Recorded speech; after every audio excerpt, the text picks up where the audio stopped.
Welcome to Devva's Room, a powerful new series co-hosted by Lead On and the Force for Health Network. Inspired by the legacy of Dr. Devva Kasnitz, this special interactive community chat series is where disability history, pride, and justice come alive through real stories, real conversations, and real change. Join us each month as we break down barriers, elevate voices, and lead on together. Now let's meet our co-hosts. Well, hello, everybody. Welcome to our first official Lead On. Let's go ahead and get some things going on. We just lost our co-host, so we're going to go ahead and make sure that she rejoins us here. Let me go ahead and introduce our strategic partner on this. It's called Lead On, and Lead On stands for Leaders Engaged in Advocacy for Disabilities Online. One of the thought leaders in the space, one of the senior coaches in the space, Gordon Fuller is here. You know what, actually, before I hand it over to Gordon, let me go ahead and bring up my co-founder, Rob Gillio. Rob Gillio, I know you had an opening thought and welcome to this incredible and powerful interactive community chat. And just to set the stage, we are an interactive community chat. We are streaming live on YouTube, on Facebook, on LinkedIn. So if you are watching on any of those channels, then please feel free to type in some comments. We are actively monitoring those comments with one of my production assistants backstage, Dana Taylor. And we also have Kealoha Gardner representing Lead On, who is hosting our Zoom room. So we actually have a screening that's taking place out of the Zoom room for those who might want a little bit more help, might need a little bit more visual guidance on everything. So this is a 2-hour broadcast tonight. We are going to be starting with an introduction on why we're even here, who's Devva, and then we are going to, about quarter after, be hosting some incredible producers of a powerful new film called Disposable Humanity, David and Cameron. I'm going to let Susan introduce them a little bit later. I'm bringing Susan to the stage right now. And so welcome back, Susan. Rob, go ahead and share your opening thoughts to this kind of powerful new collaboration that we have, so that we know we're putting our arms around the disability space with key leaders in this space. Well, first of all, I'm not sure you stated your name, Lucy Howell, and I'm Robert Gillio. We're the co-founders of the Force for Health Network. Our little logo basically says protect the gift. That refers to the gift of our health and of our life and of those we love. And so we have been working to put together platforms to help organizations and movements that can do the thing of helping a person be a force for health for themselves so they can reach out and help others. And so a perfect match with this partnership is with the Lead On organization, who has a community of people that are a force for health, that are a community for themselves, for their families, for their neighbors, for their loved ones, and even for policies that affect all of us, especially those that are struggling with challenges. So we want to reduce the challenge of their organizational burden by providing them with our interactive capabilities and production capabilities at Force for Health to help us get the message out. And Devva's Room is just one of those examples. As we start this partnership, we are thrilled to be partners with Lead On at the Force for Health. Thank you, Rob. And before I get to Susan, our main co-host, Gordon, please introduce yourself and share some thoughts. Well, greetings, friends, family, advocates, all. Welcome. It's the inaugural cruise of this wonderful new social tool and technology, which we hope we can make ever more inclusive and accessible. It has some shakedowns that we need to undertake, and we appreciate all of you participating and lending a hand. But we want you to know this organization is a people's movement. This is really about, in the times we live in, we need to have our voices united now more than ever. And the very simple concept of a 527 is a tax-exempt organization that's main mission is exactly the mission we've had all along over, in my case, 50-year career. So this is where we're pulling together and focusing our energies and creating a means by which we can all be engaged and support the work. And we thank you for being here, and we thank you for caring and sharing and being part of Devva's world. And Susan, your turn to kick it off. Now, I was originally planning, Susan, on playing a 4-minute song that you shared with me earlier because it was so beautiful to set the tone. We're getting a little late start here, so I'm going to go ahead and leave it up to you as to whether or not we want to go ahead and set the tone with that, or if you want to go ahead and just kick right in. Why are we here? And share your thoughts that you'd like to share with the audience, please. Why don't we share the music first, because I'm not sure the Zoom folks are connected. I need to check with them. Okay, that's a perfect play. Okay, wonderful. So I'm going to go ahead, and everybody who is watching, and this is just an opportunity to just relax and take this in. Okay, this is a winner from the 2016 NPR Tiny Desk Music Concert. Over 6,000 entries and applicants, and she like blew everybody away. And when Susan shared this with me, I said, we have to open up the episode with it because it is so beautiful. So I'm going to add this to the stage. And we're going to go ahead and play this.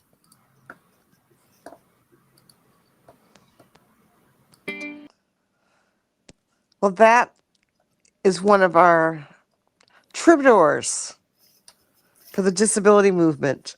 Right now, I'm not sure who I'm speaking to because the Zoom room is not connected. Okay, so a quick little house break. We love technology, right? So the Zoom room that you guys were hosting for those who were joining should still be intact. So is there somebody just hosting it who is going to share the screen? Well, there's two hosts in there. I mean, but I don't know what the issue is. Oh, I see the video, but Scott and Michelle are talking, so I can't hear the performer. Oh, maybe from the Zoom room, perhaps. Yeah. Okay, maybe because the person, so maybe one of the hosts, Kayla or whoever, just make sure that when you're sharing the screen, that it is a shared sound. And you know what? The good thing about this effort is that it's all recorded. And so we will be able to watch the entire thing in its entirety afterwards. And so we'll go ahead and maybe keep moving, Susan. I know, so just so that folks know what to expect here, there will be 3 parts to this. Basically, there is an opening and honoring Devva and some opening thoughts about why we're doing this. And Susan, you can go ahead and tee that up. And then part 2 here in about 5 minutes, we will be moving towards our fireside chat with the producers of this powerful film called Disposable Humanity. That's going to take us all the way to the top of the hour. If you're on the West Coast, that's 5 o'clock. If you're on the East Coast, that's 8 o'clock.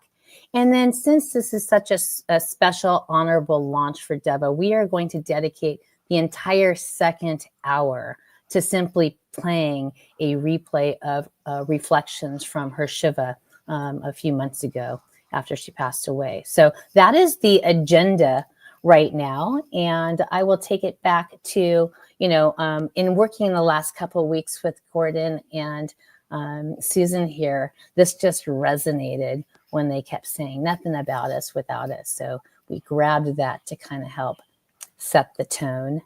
and we played the music here. So I'm going to go ahead and remove this. So Susan, share some thoughts about why it is that you're doing what you're doing here. And then we can go ahead. I don't see any other speakers who might want to reflect. They can come in at the second hour. So Devva and I were co-conspirators in the disability movement for over 20 years. She was the director of the Society for Disability Studies, and I was her sometimes unpaid, sometimes paid assistant, depending on how the mood of the board of directors went. But somehow we kept that going for over 20 years, and that made us the absolute best of friends. And we shared our dreams, we shared our passions. And one of the things that Devva always wanted to do, and did do to some extent, was to take disability studies out of the ivory tower of professional conferences that were attended by graduate students and professors, and get more undergraduate students and just people from the community attending. And that was happening more and more and more, but never to the level that Devva really wanted.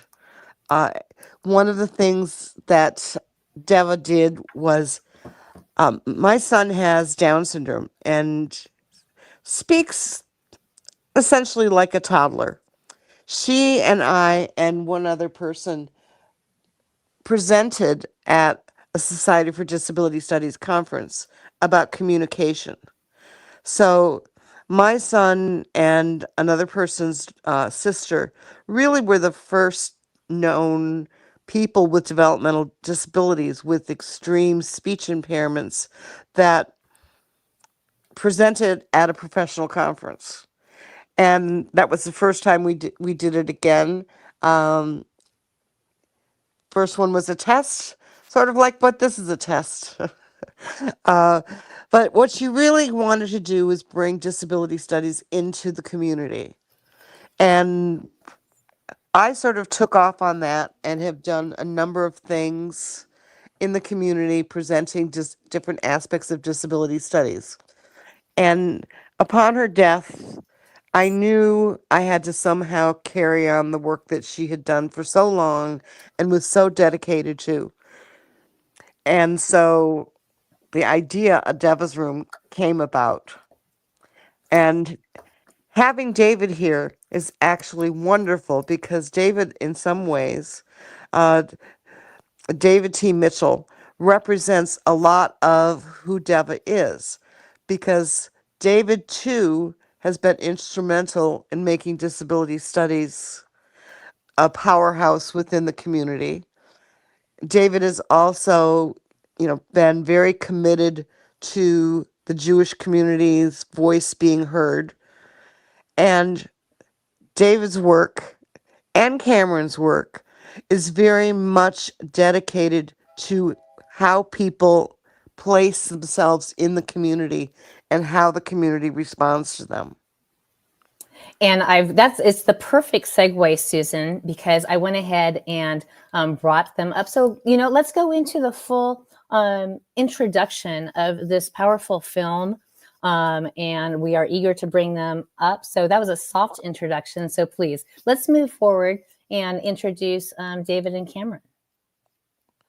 Okay, hold on 1 second, because they were hearing me and then my voice was lost.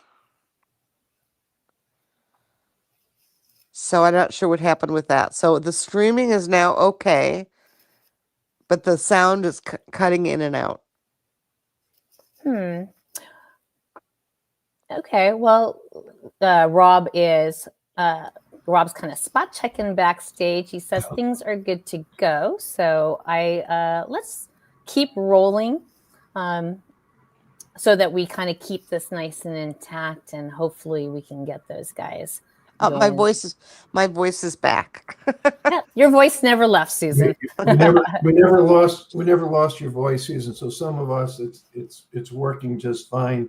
On a brief occasion, Lucy's image freezes just a bit, but but I think her image is jealous of your animated caricature, which I think beautifully captures your smile and your professionalism. Okay. So to introduce David and Cameron, I think the place to start is actually to talk about them as a family.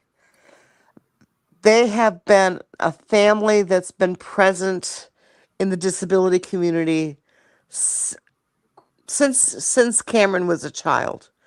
I can remember seeing films that David had done. David has written a number of books about disability identity and done a number of short films about the T4 program. And one of the memories that I have of a film clip that he showed years ago was when they were on site at, I think it was Auschwitz, but I'm not sure the exact location. But David was rolling in his wheelchair. Sharon, his wife, was standing next to him. And then there were two kids trailing behind them. His daughter, who also uses a wheelchair, was rolling behind. And Cameron was scampering around sort of in circles around them. I don't know for sure how old he was, but I would guess he was about 8 or 9 years old.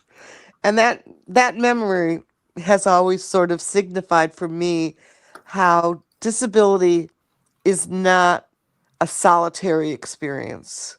Disability is about a community that you are either a part of or that you're not a part of, a community that supports you or hurts you.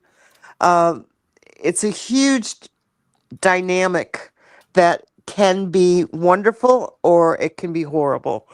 And David and Cameron have been able to show those different kinds of experiences, and not just for disabled people, but for other people with other kinds of marginalized identities.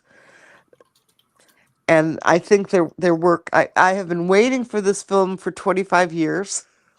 So I'm so excited that it is finally here. And I have every confidence. I haven't seen it yet. I've seen the trailer. I have every confidence that it's absolutely wonderful because everything that David and Cameron have done to date that I have seen has blown me away. So I expect nothing different this time around. And so we're welcoming to the stage David and Cameron Mitchell, who Cameron said, "Hey, I used to dance with Devva at the conferences," I think, back stage in one of the comments. So welcome to the interactive chat, you guys. Incredible and powerful what you guys have worked on. I will leave it up to you. I can play the trailer and we can kind of kick it off and then come back for discussion, or we can go ahead and you can open it up, right, and share with you kind of what you're doing right now and what it is that you guys need. Yeah, I mean, first, I just want to say that, Susan, your guess was right on, that I was 8 or 9 years old. It must have been at Brandenburg, not Auschwitz, but you had the age spot on. And I was just saying in our private chat here that I used to dance with Devva at SDS, and the dance at the Society for Disability Studies was the big event. Everyone that has ever been to an SDS knows that. And so getting to share this incredibly important first episode of this incredibly important series is just such a full circle moment. It means so much to us because Devva did so much for the community in breaking it out of its ivory tower. And that's exactly why I approached my dad in 2013 after I graduated college, after I graduated film school from Temple University. And I said that I wanted to make this film because they had made a short film called A World Without Bodies, which had played at some film festivals and, was known in the disability studies community. But I said to my dad to go to all 6 T4 centers. And because in their film, we just go to Brandenburg. But I wanted to go to all 6 of them because they're all 6 of their memorials. They're also active psychiatric institutions. And as some know, they were killing centers for the Nazis in the from 1939 to 1941. And so I think that this work is something that Devva would want and be incredibly excited about being a part of this first episode. And so I just wanted to open with some thoughts on that. I think it's important too that, Devva was always an incredible person who embraced disability history, disability arts and culture. That wasn't always true of social scientists, but that was always her stance, and it really galvanized a lot of work at SDS. And when I was president of SDS, Devva was the vice president. So we have a lot of time together and got to kind of lead and shape that organization so it was inclusive across disciplines, people who participated. We went out of our way to bring community members in and not just use like academic credentials as the reason why one was there or got to speak. And one of the things that Devva always loved was a moment in our first film, Vital Signs, Crip Culture Talks Back, where Cheryl Marie Wade said, my work is always for my community. That's the first thing. But I want it to be such good work that I get into places where they won't always let a gimp in. And that was it so captured the kind of essence of Devva, and also I think Cameron's film here that we'll get a little preview of in watching the trailer, because it is just, it took what Sharon and I did and kind of, blew it out of the water, made it into like a real, cinema experience. And that's what's so heartening about waiting until he got to age 19. Cameron, would you like us to go ahead? I've got your kind of site pulled up. Yeah. So I did also want to mention, that in this time, there are many organizations that are being affected by cuts to the humanities right now.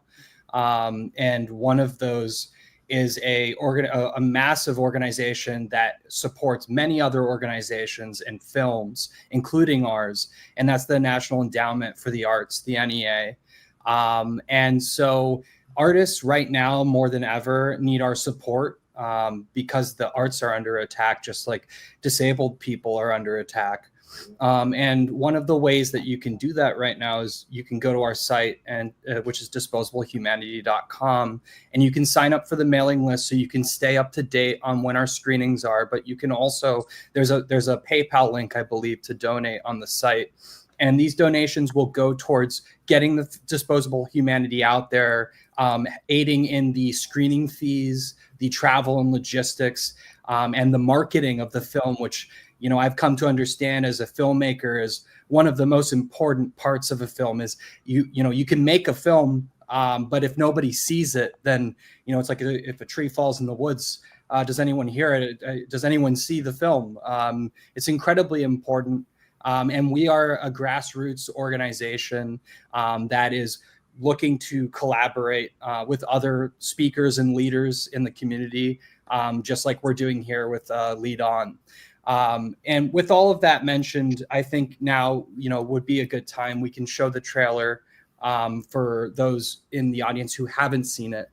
This trailer was released on comingsoon.net. And the film itself has also been featured in Forbes, as well as this trailer and in Medium. So yeah, it's a good introduction to the film. Okay, wonderful. I'm just at your site right now, right? Just to kind of take our time through it. And you can learn a little bit more here. And this is where you can sign up and support, right? But I'm going to go ahead and pull up this trailer right here and make it full screen for us.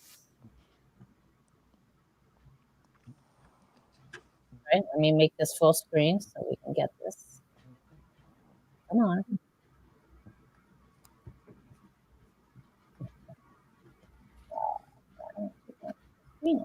Go. And I'll while you're doing that, I'll just read a bit. There's a bit of a write-up on the website. Oh, you got it. There we go. Let's do the trailer. Okay, perfect. We commemorated, but all of these assumptions are challenged when Nazi euthanasia comes into Holocaust memory.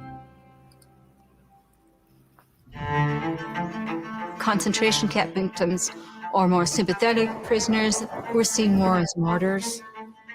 The euthanasia program, it was poorly understood. There were German victims, they were disabled victims, and it just didn't garner the press or the interest.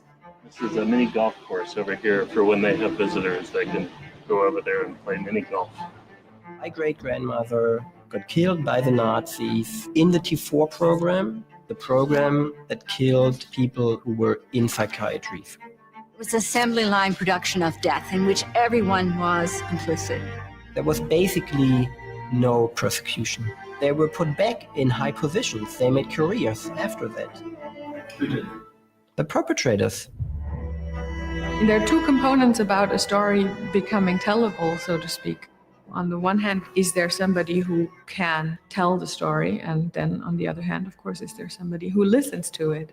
There's this memorial to the killing of people with cognitive and psychiatric disabilities, and then there's still a functioning psychiatric hospital. And I was wondering if Frau Hoffmann could tell us her thoughts. It wasn't really accessible for people in wheelchairs. The director came out and told us we can't access the exhibit. So we said, yeah, we'll just make it happen. A lot of the population knew about these facilities and were just too afraid to say. And they're shown as trailers before these feature films, showing these purposely grotesque images. Other families, also my family, were lied to. They had all of these deceptive ways of coaxing. We didn't know what we were looking for when we came here. Like, you had just picked up a camcorder from a store. There was like this energy of discovery. I've never been in this gas chamber. I didn't know it was quite as deep as it was. And it's very rough inside. For me, the whole area is a cemetery, not just the crematorium. You never lose that sense of human bodies filling up the space. What happened with all the people in that time? Where do they hide their memories? The government, the leaders of the memorials, they didn't think that this is an important aspect. And the victims did not get anything except even more pain and getting hurt.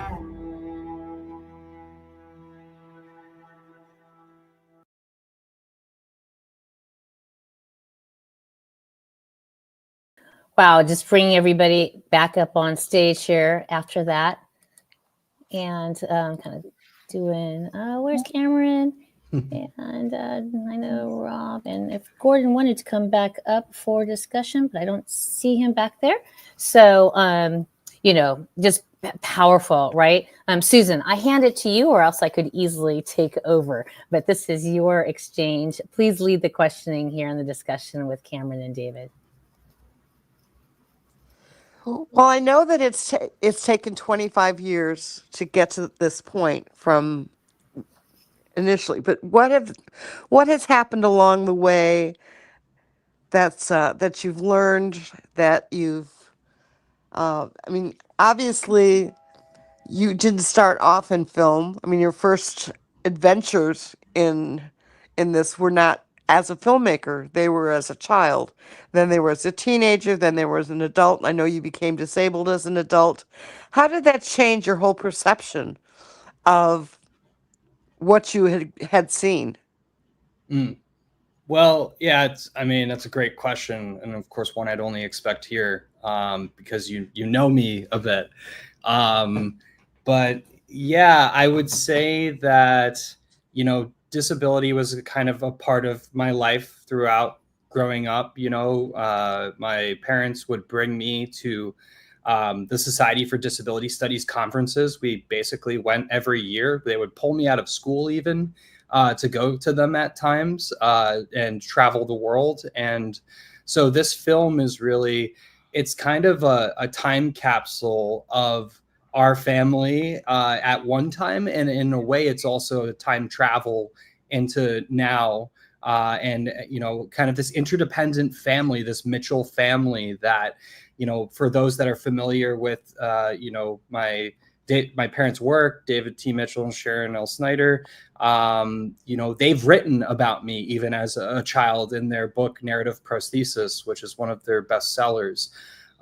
So it's a family affair. And I think that's one of the best ways that one can approach disability, because whether one views oneself as disabled or not disabled, there's very likely probably a family member that is.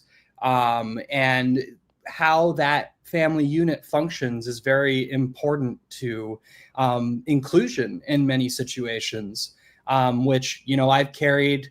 In the film, you see me carry my father onto the train to go to Auschwitz, to visit Auschwitz with several other Polish train employees. And that's actually the opening scene of the film. And then my mom comments that, and she makes sure to mention this, that we were told that the train was only meant for Polish disabled passengers, which might have been, she comments, some commentary about the refugee crackdown. And this was in 2017. So, I think we're seeing some evergreen themes in this film that kind of pop up and then re-pop up again. And then, and you look into now and everything that's going on, and it's for good reasons and bad reasons, a kind of evergreen topic. And there's so many facets of it that come back to a disabled family. Yeah, I think being part of a family where disability is sort of central to who you are. Personally, being in also one of those families, I brought my son to all the SDS conferences. I think SDS has always been a place that has helped people grow in amazing ways. And I think your film will, and all of your works, David, are the same way. People read them, if people understand them and they embrace them, it changes their lives. Yeah, thanks. I mean, it would be only in a show like this, Susan, where someone would know we spent 25 years researching this. So, and that's exactly, right. And then the second thing I think is that at the Society for Disability Studies, it was such a showcase for people who cared about disability. And we still really have not reached a kind of level where disability is a kind of automatic draw. People expect to find out about it, to know about it, to think about disabled people. And that's one of the things that SDS did so powerfully, is because you have to be immersed in a conference with 300 disabled people in order to cultivate that sense of being comfortable with difference, communicative, blindness, deafness, physical disability, all of those things. And I think that's one of the most powerful things about the Society for Disability Studies, and really one of the principles that we've always worked from and written out of. I had a quick question, if you don't mind, Susan. I'm curious, as you go through and talk to people about this, because ever since I heard of this, every person I talk to, I'm like, have you heard of the T4 program? Did you know that this happened? And I haven't heard or spoken to one person, that's probably maybe about 20, 25 people in the last 3 days, who has even heard of this. So it's just mind-boggling to me that something as significant as this is not well known. Is that what you are finding, or am I just one of those naive American citizens? No, that's really what the film seeks to answer, actually. That's the question at its base. It's a mystery. It's an investigation. And the mystery it seeks to answer is how we could arrive now in 2025 without an understanding that the Action T4 program is where the gas chamber was invented. It's where the medical staff was trained in the act of killing. The nurses, the doctors, and the system that was created that is later used to prosecute Nazi perpetrators during the Nuremberg doctors' trials. The Hadamar murder mill argument that Leon Jaworski uses, this prosecutor later prosecutes Watergate, it inculcates everyone. It basically makes the argument that if anyone had said no, if anyone had decided not to go along with, condone, or participate in T4, that the whole system, the whole structure would have collapsed. And so understanding T4 is actually pivotal to understanding not only the Holocaust, but in how we resist fascism and the reoccurrence of eugenic ideals, which Rudolf Hess, one of the Nazi leaders, actually once stated that Nazism was simply applied eugenics. And so it really is a shocker, if you haven't heard about Action T4, to have it kind of enter into the space that we think we're all familiar with, that we know and that we've learned about, and yet to not have the context of T4.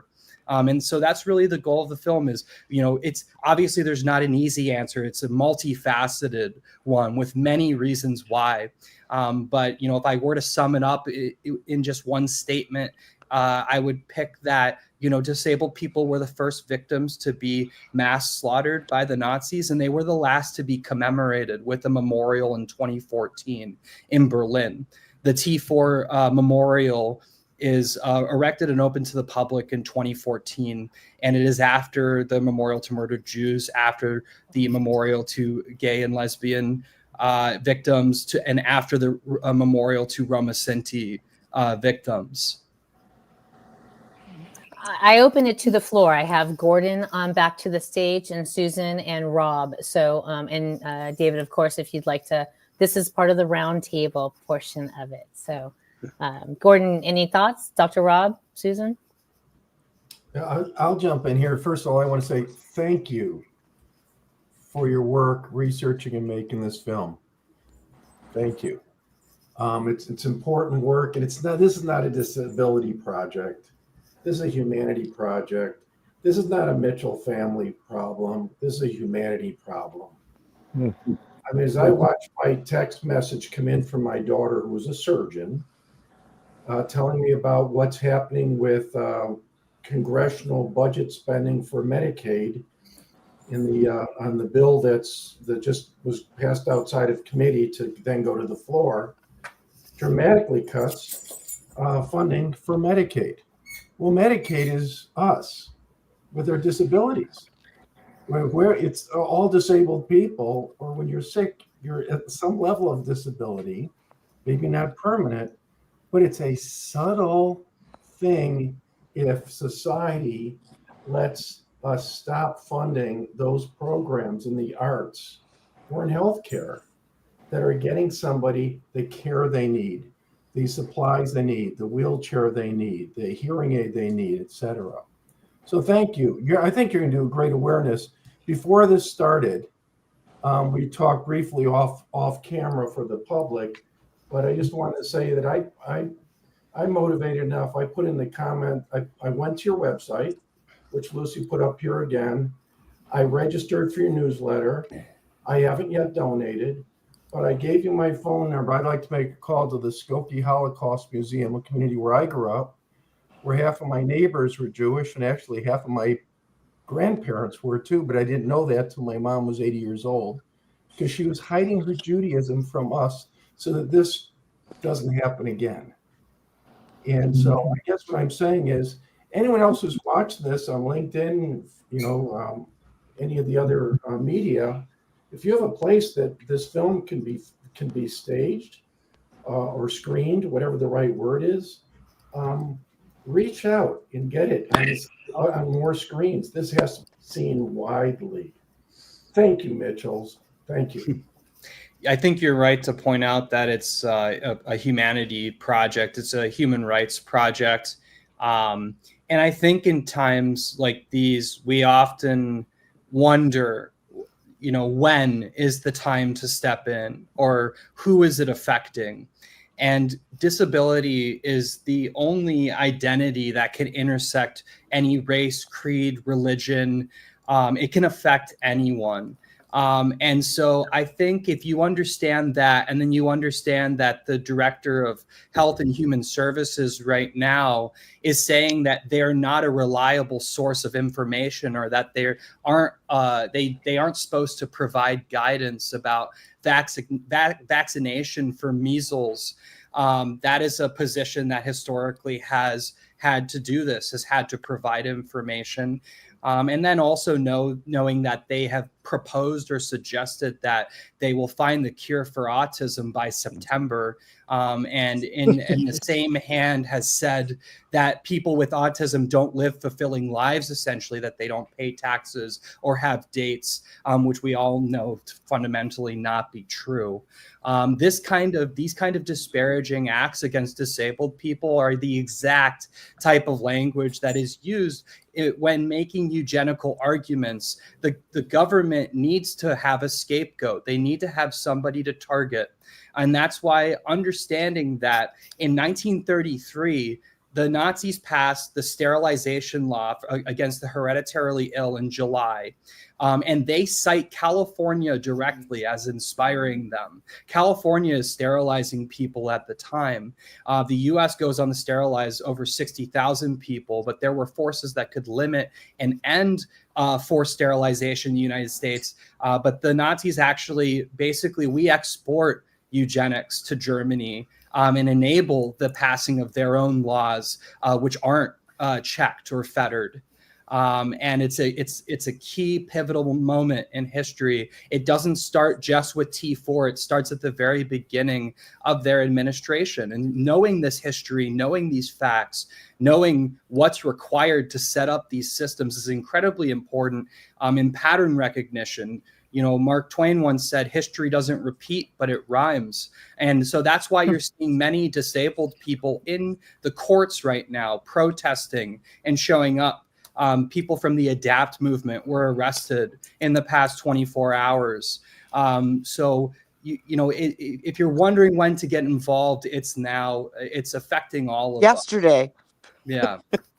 Well, and to that effect, I mean, I feel like disability is one of those things that is a single degree away from us all. It's very difficult to talk to one person and have them not have somebody on the spectrum brink or, living with it. And so it's just, it's everywhere. So again, I echo Rob's thought. My dad is starting to go blind with macular degeneration. I talked to somebody like, well, I'm disabled. Rob would consider himself disabled with a steel rod down his neck and through his hip, right? So I think to reduce the stigma of this concept of disabled, that term is, I'm on your team and we want to help. That's why we're here. That's why we're here. Well, thanks, Lucy. That was a good boost. I love it. Truth is, I think it's a perfect transition to the wonderful work of Devva. How amazing. She was a medical anthropologist. It was the only option she had when she started into this field before she became a leader of the disability studies programs. And what a tireless worker. She wrote so many papers. She really took it on as a real serious topic and is the person responsible for bringing to light so much of this. In truth, as an indigenous descendant myself, I have to say, most people are not aware that most of these horrible laws that made what happened in the Holocaust and the Nazi Holocaust happen came from the South, yes, and what happened with the indigenous population of the Americas. Hitler was a great admirer of the efficiency with which the U.S. undertook the extermination of indigenous peoples. So it was happening around the world at that time and continues to this very day. It's one of those things where people with disabilities are among the most vulnerable in any population, no matter what group you speak of in our society. We have members there, whether you're rich or poor, whether you're Asian or Hispanic, whatever your background, ethnicity, does not matter. It's just the natural life cycle of human beings. And that's what Devva brought to this. And it's been said by many, I work in the technology sector myself, that the great innovators of our time will become known as people with disabilities. And why is that? Because we're problem solvers, and we're able, through our families and friends, to adapt and be flexible and to live in a world that wasn't designed for us. And so as we move forward as a new world, as we see new technology like AI coming online, the ability to streamline the way that we humans work together, play together, and affect each other is upon us. We don't have to be primitives and savages any longer. We can embrace the truth of humanity, and that is our diversity is beautiful, and it makes us so special and wonderful as to bring about such wonderful works of personal commitment as Devva. And thank you for bringing this to light, good friend Saul. One of the things that I'm really hoping that your film will do, and I anticipate that it will bring home to people today how much of what is happening now was happening then. And that some of these, I mean, people throw out words like, that Trump is like Hitler, and, this is just like, 1938 or whatever, and they don't really understand what they're saying. They might be right, but I don't think they fully understand how much they are right. And so I'm hoping, one of the things I'm truly hoping is your film is going to help people to understand more clearly how the Holocaust got started and how some of the rhetoric that I'm hearing is so reminiscent of stuff that was said then. I don't know if you guys are familiar with this. There's a TikTok couple. They both have osteogenesis imperfecta, and they are reasonably independent. They need caregivers, but they're reasonably independent. But people are calling them 100% disabled and saying that they have no quality of life, and they just recently had a child, and how they had no right to have a child. They should go to jail for having a child, and that their child is going to have no quality of life because this child has been born disabled. And to me, that is just exactly what happened at the beginning of the Holocaust. Our lives were devalued to the point where people didn't care that we disappeared. And I'm I see that happening right now, that it's happening. Yeah, I think for us, one of the things we wanted the film to do was to avoid making the T4 killings a kind of historical anachronism, like the film was just recreating something that happened a long time ago, because it has so many connections, I think, to what's going on today, as you and Lucy have been pointing out, Susan. And then secondly, also the sense that a lot of people, comment on the film that it's a very dark film, and it has its darkness. But at the same time, the people we interview who are family members of people who were killed in the T4 program have stretched across 3 generations, 4 generations, in order to find out, reclaim, and value their disabled ancestors who were killed in this T4 program. And I find that incredibly moving, just a massive act of love that you have to decide you value and care about disabled people in order to undertake. I think that there needs to be a thickening of skin in order to fully comprehend and understand the totality of our history. Because it hurts, and if it's ugly and dark, I don't want to deal. And the further time, lends itself to that, then the more it dissipates, the significance of it. And so I just thank you again. And, film is such an interesting asset class. It's such an incredible medium because it really does have the capacity to touch emotionally, visually, audially. That's my comment on that. Just because it hurts doesn't mean it's wrong. history is history, and that can be applied in so many different facets, of which people think that they know history. And 75 years ago, not everybody could vote. It's not The that other long thing ago. is somebody can watch the film, and if it gets too difficult, they can stop it, take a breather, and then go back to it.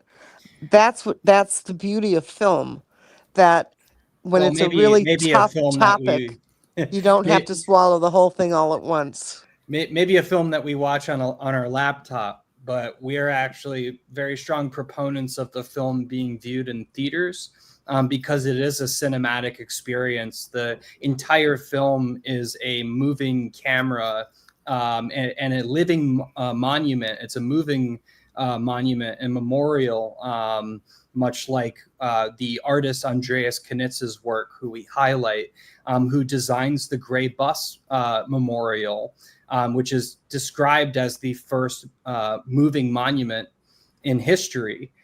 So the first moving monument in history is a monument and memorial to Action T4. So you learn about that in the film, and you see his process, and the artist's perception of what he's trying to do by inserting this gray bust cast out of concrete and split in the middle into a public space, interrupting kind of your path. So you either have to walk around or through the monument. And I think that film is very much like that. Something that's committed to a film medium is now witnessed in some way. So there's an aspect of witnessing. There's a conversation of memorialization and what memorialization does to our concept of history, how it changes how we interact with history, how history can be brought into the present. And I think, disability has this unique angle in that you realize not all of the memorials or the monuments are accessible initially. And, as one critic, Kristen Lopez, pointed out, you realize while watching the film that even maybe disabled people aren't being consulted about how this information is being presented, and thus also not being considered as a potential audience for that information. And to think that, one would be told that they couldn't access their own killing history, that, where people like them would have been targeted, is quite an incredible, an unfathomable thought that the film attempts to tackle.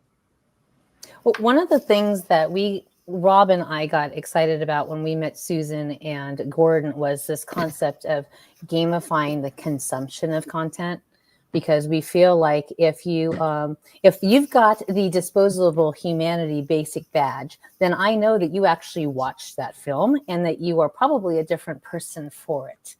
Do you know what I'm saying? So that's why we are very excited about this initiative, because even the lead on of which they are foundationally building this on, Justin Dart, the father of the ADA, I've learned so much just in this week working with them, that I feel like we want all citizens to know basic information. And that's why we're kind of like, that's what this whole reality health games, we're trying to encourage and motivate folks to watch the trailer. Your trailer is already in our deal, and they can actually earn points, right? If they actually watch the movie, come back and give us some thoughts about it. That's what the lead on virtual, classroom is all about, to kind of help sustain that. I think it's a good point that the media actually doesn't cover disabled stories or talk about disabled people, and that we need some way of recognizing this. And one of those ways is, hey, have you seen this film? I know that I'm talking to a filmmaker I'm going to have a much deeper conversation with if they, for instance, have seen One Flew Over the Cuckoo's Nest, or maybe not just the Bryan Cranston film where he portrays a disabled person. There's a much deeper understanding of a lived experience if you're actually seeing a film that does some attempt at representation. And I really appreciated the comment about the targeting of Indigenous people, which is actually something that is represented in One Flew Over the Cuckoo's Nest. And I think, great work recognizes the connections and the inclusions involved in this kind of living, breathing history that's in front of us. Eugenics, it can sometimes feel like a word that's stamped on the wall, but it's actually something that's, as you come to learn in the film, it's kind of living and breathing, even in the lack of accessibility to the monuments. Because if you were to overlook this, to have this oversight, that's kind of what eugenics is. It's like Susan said, it's like making a population so forgettable that they can just be easily erased. Well, I have to play timekeeper here because I knew that this would happen. It's such a powerful subject that we could go on and on and on. It's about 10 after. And so let's go around, and then we have to move into the second part of the show, which is really the honoring of Devva with the Shiva replay. But let's just go around really quickly. How can we help? I think I know. I want to claim Tucson. I want to help you bring this to Tucson. And if you need any other contacts in Arizona, I am happy to help shepherd that along. Gordon and I will take credit for bringing you to Tucson, okay? But David, I'll start with you. Final thoughts on how we can help and what you'd like to leave us with today. Well, I think in part it's the, getting the word out, trying to cultivate an audience. I mean, that doesn't happen automatically. It really happens by word of mouth. I think that we need the disability community to really care about and support the film in order to create a sense of its impact, its power, that there's a population of people out there who want to go and attend and see a film about disability, which I think is really one of the first kind of foundational barriers for disabled people in most things, but it also in part with the relationship to this film. And I was saying to Rob before the start of the show that, I've been so heartened by the support of the Jewish community in kind of embracing the film and helping to get the word out and bringing the film to their film festivals and spaces that it would be so easy to ignore that. But without the knowledge of the T4 history in front of the Holocaust, there is almost no question you can answer about how the Holocaust came to be, because it all began in psychiatric institutions.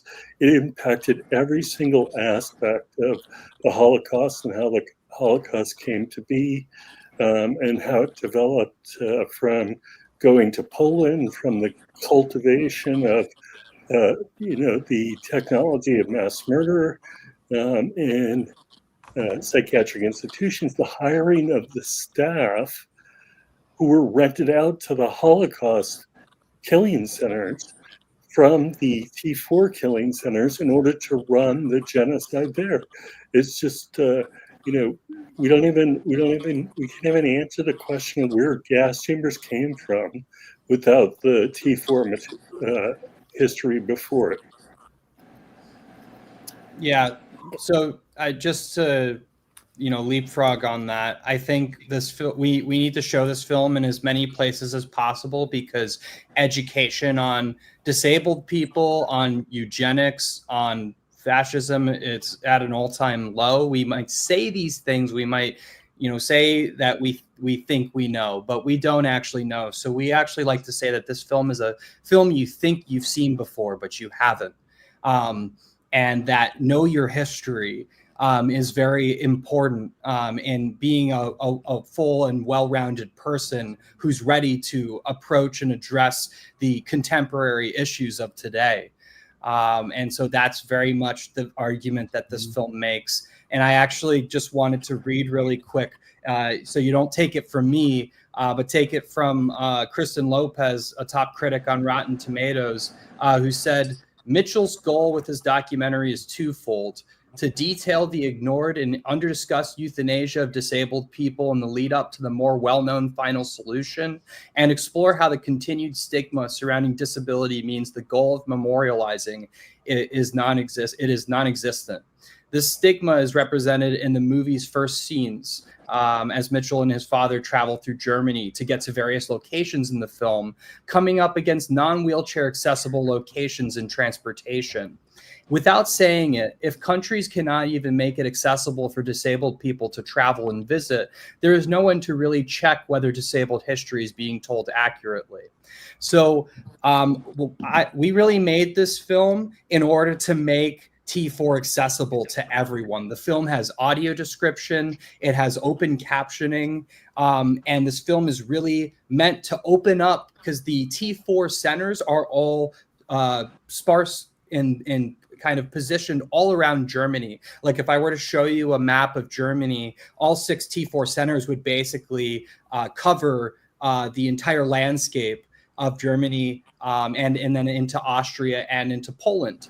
And so we put all of that in one film. So now you can see all of those spaces right now at how they are currently in the film, and contemplate what this might mean to visit this physical space and to take a voyage or a trip to the space and to hold that space and think about it.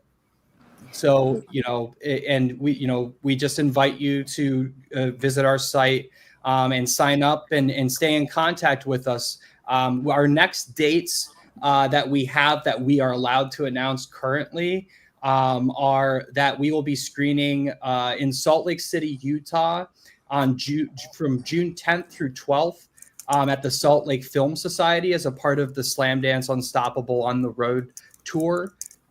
Which is showing many films about disability and is a great program that I have had the pleasure of screening in before, as well as programming and jurering before. And then at their closing event in Miami, Florida at the O Cinema from August 1st through 3rd. And for future dates that we can't announce yet, you can find those out by signing up for the mailing list, and then you'll get a notification as they come in. And you can also visit the site and see the current announced screening times, although the way to access that information most immediately is through the mailing list. What we can say, though, is that we have no showings yet in Tucson, Arizona or Skokie, Illinois. Along those lines is, in Skokie, I grew up with Ruth and Eric Scheck, the parents of a good friend. And I remember Eric Scheck telling me the story about this in high school. He was a Holocaust survivor. He had the tattoos. And he used the term useless eater. Mm-hmm. Useless eater was someone who, in scarcity, when there wasn't enough food, let's not feed that mentally challenged person. Let them die or let's exterminate them. The soldiers need the food. The pregnant women need the food. We need more babies, etc. So useless eaters, the point I'm getting at is the converse. It's not just seeing the film. I haven't seen the film. I've seen your trailer. I can't wait to see the film. However, I want to see those who see the film or those who see the trailer, what Lucy and I are offering is, with that barcode up there, is the ability to be in a discussion group that can continue 24/7 around the world about topics related to Devva or disability, or really Lead On, whatever Lead On cares about in discussions. And I really think it's important to keep the conversations going. I'd also challenge you to reach out and talk to us about in-school screenings, where a student project is to learn about this problem enough to present it to their school and then have a screening at their school. Well, I'm also Gordon Fuller here in Tucson. I'm thinking, no, our state legislature, we need to show this film to the people in our state legislature who recently tried to end developmental disabilities support, adult daycare. The federal government quit paying for it. Now they're looking to the states to fill in those kinds of programs. And the head of the state appropriations, a Republican, and the head of the Senate decided they were going to vote no and stop it.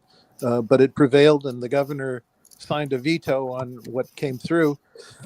And so we protected it, but there's some very angry parents here, and they need to see this film. Mm-hmm. I was just going to say, I'm proud of our governor because of that veto recently. And, for Yeah. now, we stay protected. But Susan, I give final word to you in terms of wrapping up this segment so we can transition into remembering Devva. Well, first, one of the things I want to say to you guys is that I am committed to talking to the theaters that are in the Jewish theaters that are in Detroit and getting you here.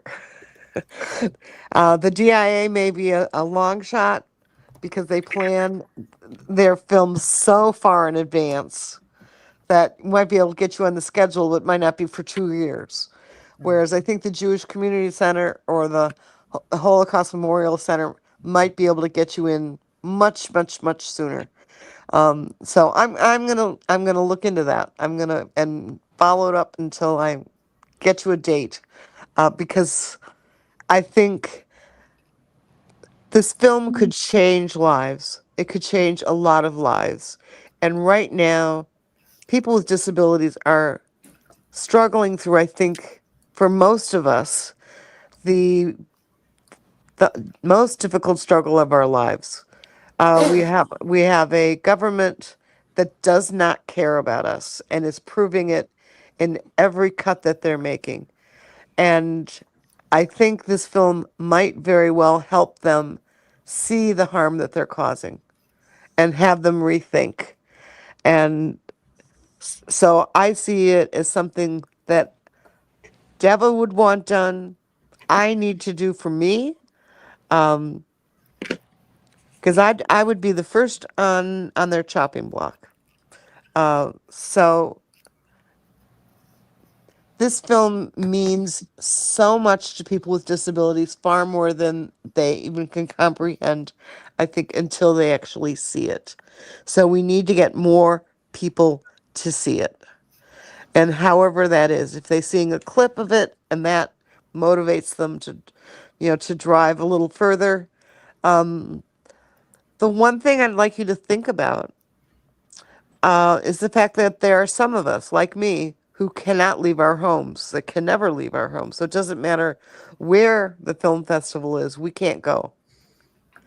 And so maybe there would be some way to have a paid online experience. Yeah, that's ultimately our goal.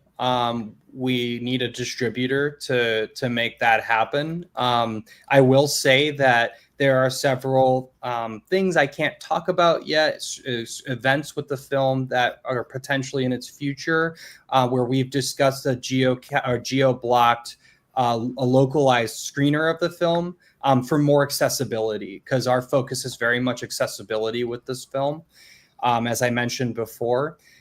So again, that mailing list is how you can stay in touch and figure out if there's a way in the near future that might happen. And we're also, open to, the next events that we can plan, and including a virtual or an online component, so that we can create more access to this film. And Cameron, it's like, I wish we could all do things for free.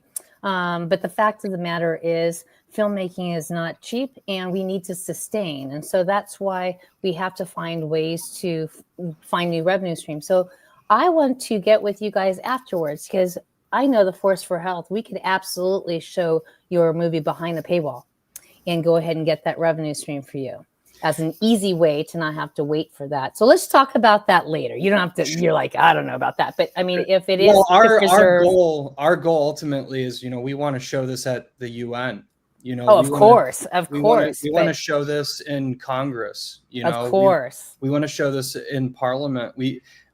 Like your, responses have shown, like, this is where we need the film to be seen right now, because we are forgetting, we are not seeing how these lives are affected.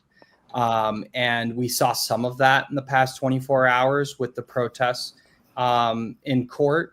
But, that's only one line maybe that those protesters can say, RFK, you're killing people with AIDS. That's all you get to say before you're pulled out of there by the police, and apparently also arrested potentially, which is an attack on the First Amendment. So, yeah, that's really our goal, is to get the film to be seen as far and as wide as possible, but also in these key spaces where there are change makers and people who can make a difference, having seen and understood the film. Awesome. And Rabbi Naomi Steinberg, I hope to bring the film to my community. Thank you for this wonderful honoring of my beloved sister, Devva.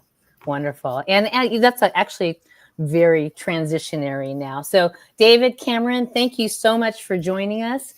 We will be in touch, and we will help be the wind beneath your wings, because we are very passionate about this. And alongside Susan and Gordon, I feel like the sky's the limit. So let's see what we can do for you guys. Okay. Thank you so much for joining.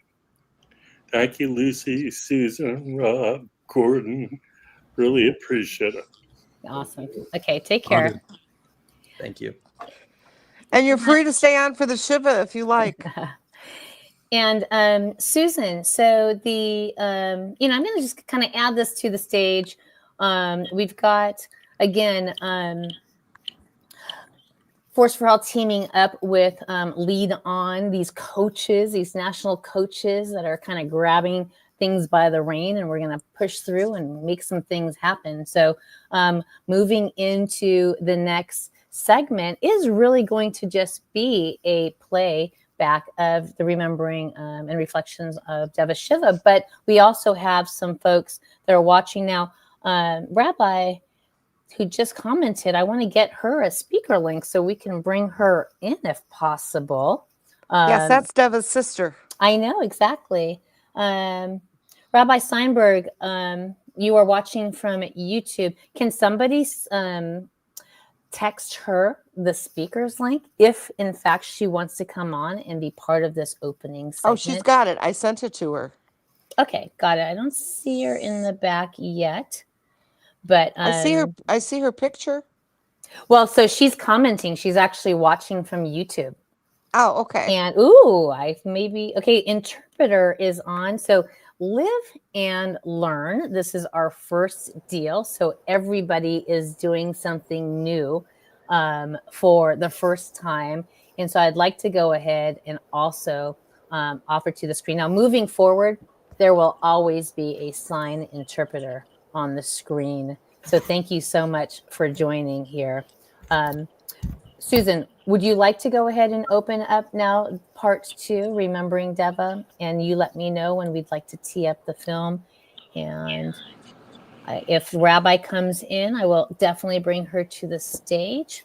And I think, just real quick, Gordon here, I think we should introduce Kay Aloha there, who's helping to host over there on the YouTube, the Zoom channel. Exactly. Yep. Kay Aloha Gardner is part of the Lead On team and has been pivotal in making this whole thing happen as well. So thank you, Kay Aloha. And would you like to, Susan, introduce your sign interpreter? This is Michelle, who is doing the ASL interpreting, and she is I won't say that. I say at my beck and call. Every time I call her and ask if she can interpret, she always says yes. So I depend on her anytime I'm doing any kind of event, because we always want to include ASL. And of course. We had a little bit of a mix-up. She was in the Zoom room rather than here. So the Zoom folks were getting her the benefit of her, but not the video. But that will change in the future. Exactly. We are living and learning all the way across the board. So, Susan, okay, go ahead. I'm sorry. Scott was asking if we were going to have ADSL for the rest of the program, but yes. I think it's captioned, isn't it? I will be, I could play the video. If the video is captioned, then perhaps no need for sign. If it's not, I'm happy to keep the ASL interpreter on while playing the video. Actually, the interpreter and captioning are both necessary. Okay. So some people don't use ASL and some people can't read. Okay, well, this is why I'm learning so much from you guys, right? So why don't you move into Remembering Devva introducing the video. And again, if folks are out there not with the speaker link and would like to share some quick comments before we go into, because when we start this replay, it will be a continuous play. We're not going to start and stop and take comments. And so, although if comments do come in, we can bring them up on the screen, and that's how it can be interactive. But I'll just give it a couple seconds to see if anybody else is. I've got some folks watching from Zoom. Kayloa, if you've got anybody from the Zoom room and they wanted to put a comment in the chat of the Zoom room, then you could go ahead and pop it on over. If you've got, I don't know what you're watching it from, YouTube or Facebook, but we can certainly bridge those comments into the show here as well. I'm going to bring Rob here really quickly. And we've got Kayloa, so let's go ahead and check in with our Zoom room. How you doing, Kayloa? Hi, I'm not sure if you could hear me in the Zoom or not, the Zoom room. We can hear you on the broadcast. Okay, I was asking for the name of the ASL interpreter once again, because it just says ASL interpreter on the Zoom, and it flew by once, and I wanted to hear it a time or two again. It's Michelle. Michelle. You want just the first name? You want the full name? I'm not back in Zoom, so I can't see what they're saying. Would you like to say your last name, or how do you feel about it, Michelle?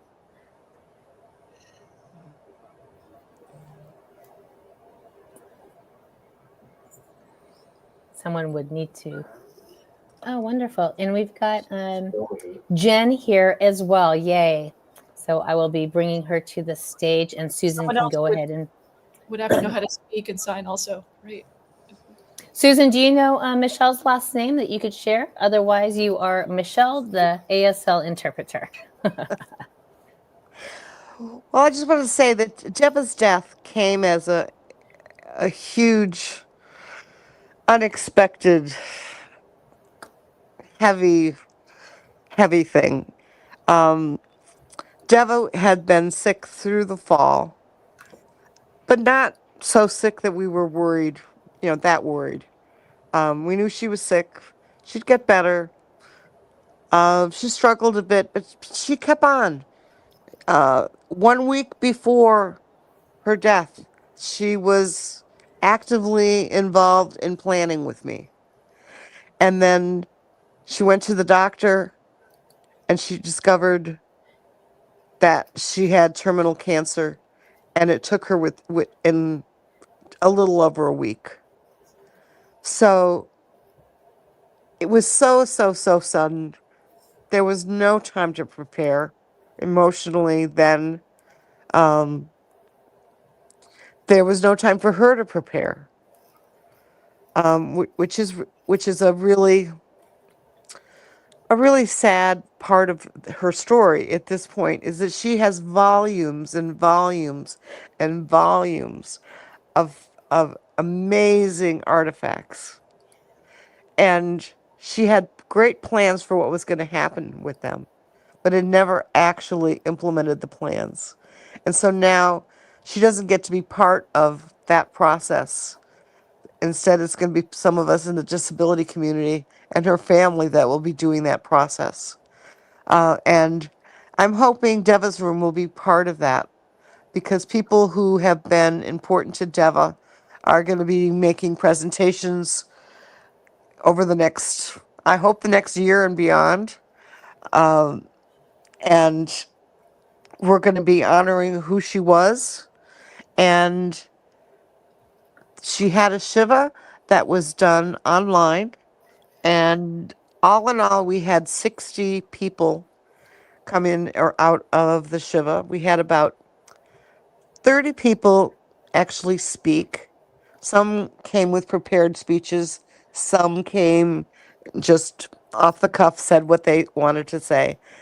And this is an edited version.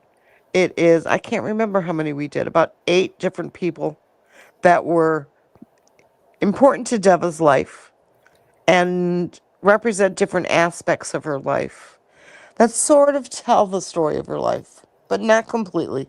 Devva is the only one who could tell her story. But I do want to speak a bit about the image of Devva that you see on the screen. Of course. Because that image, that was her favorite image of herself. And my favorite image of her. One of the things that's important to know is that Devva's presence was always obvious. And people who have a disability and want to hide, people like Devva cannot hide. So because she cannot hide, she wanted the whole world to see her. And so part of the whole world seeing her was the way she would sometimes dress, the way she would sometimes move, the way she would interact with you. And that's what Devva's room is going to be all about, is trying to represent who she was, and hopefully she'll be a part of us forever. And I think the Shiva is a very good, the pieces that we picked are a very good representation of who she is, or was, will always be. Her memory will always be a blessing. I mean, that's right. I've been, I watch the Shiva and have been working with you guys, and obviously somebody that leaves the type of impact that she has, this need and desire to carry on a legacy is very admirable.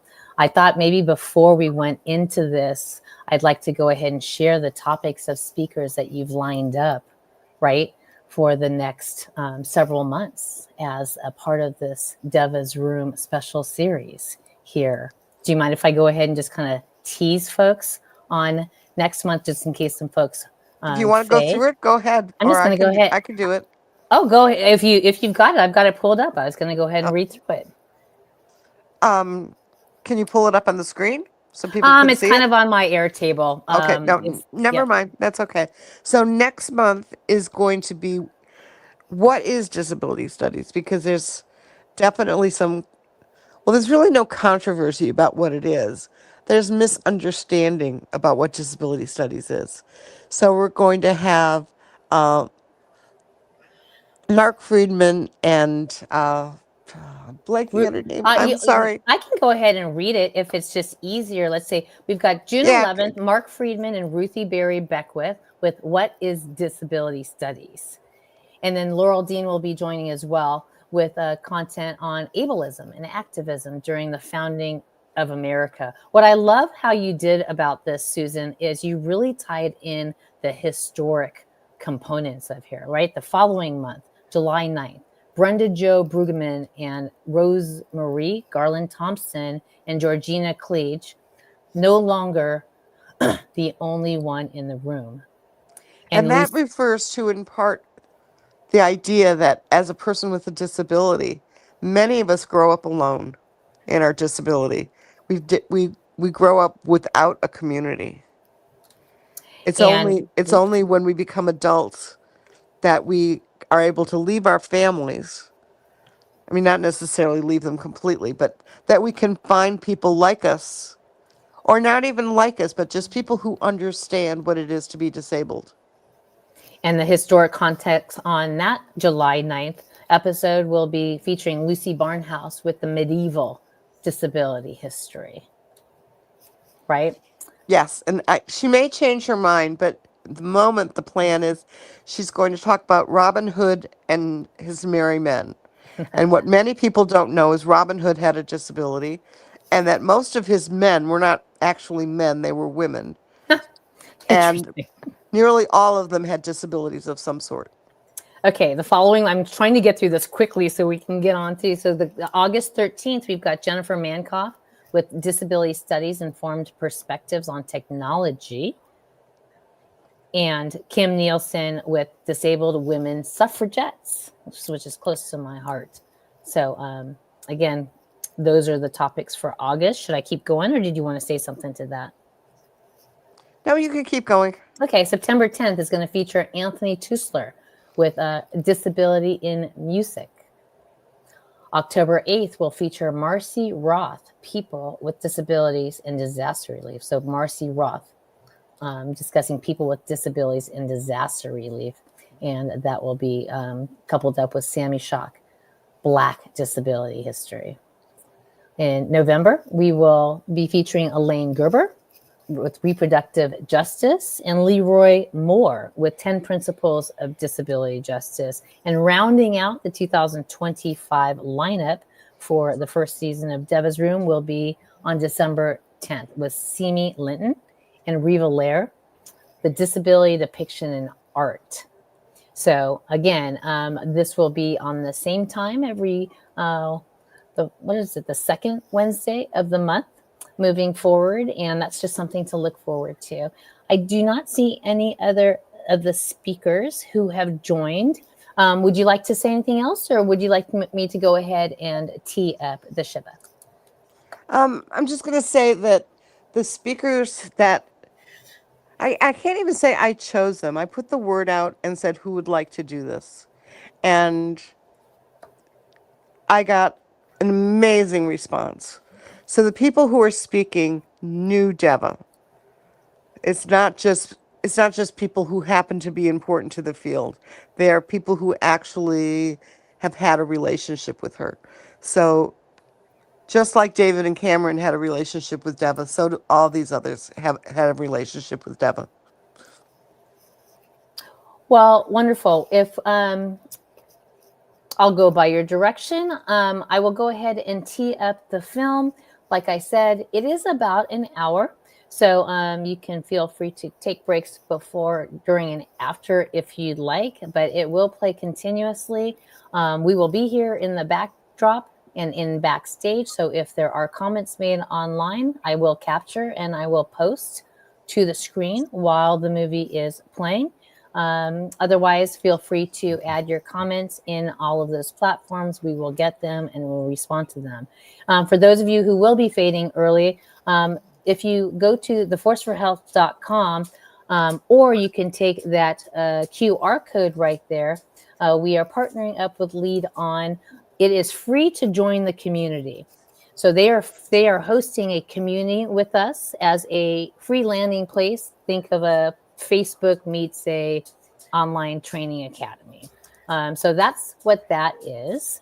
But if you'd like to step up and support as an ambassador, it's all of $49 a year, of which Lead On will keep half.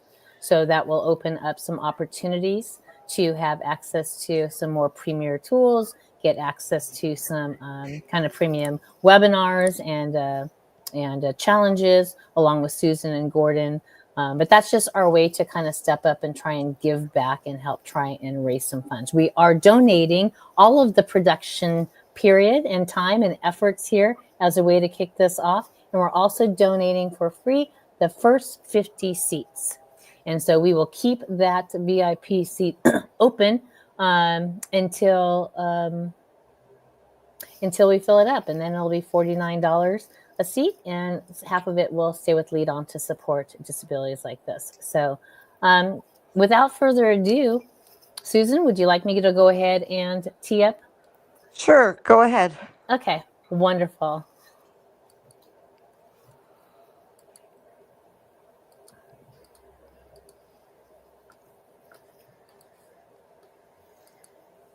Describe myself as a 70-year-old Jewish woman who is never still, but not always in pain, and I have a mountain of gray hair on my head.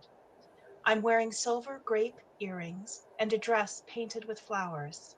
I sit on Weot, Karuk, and Yaruk land in a room almost buried in paper and books. And the first person we'd like to hear from is Russell Shuttleworth, who has been her constant friend and companion for, I don't know, 30 some odd years. Okay. At first, I was going to make a list of points to talk about in terms of my relationship with Devva, but and then I was going to freeform these points today. But there's so many memories and deep thoughts and feelings that I thought I better write it down, or else I could go on for tangent upon tangent. So that's what I've done. I've written about 8 minutes worth, but I'll try and keep it to about 5 or 6, and then just I can post the whole thing for you. Actually, some funny remembrances are. I want to keep it somewhat serious, but there are several that I'll leave out, and then you can read them. Like many of you, I've been trying to integrate the loss of Devva into my life the past week or two. I've been in contact with Devva in August of last year, spurred on by my recent retirement. And we were talking about writing together again after many years. Of course, now that's not possible. Devva is one of those people in my life who has had a profound influence on it and on who I am as a person. Of course, I have some accolades for Devva to share with you, but also some personal remembrances of what Devva meant to me. So I hope you will be patient with those. At the conclusion, I'll make a summary statement. I should preface by saying that different communities prefer different usage around the term disability. My use of disabled people reflects my social model roots, but no offense is intended. You just scroll down.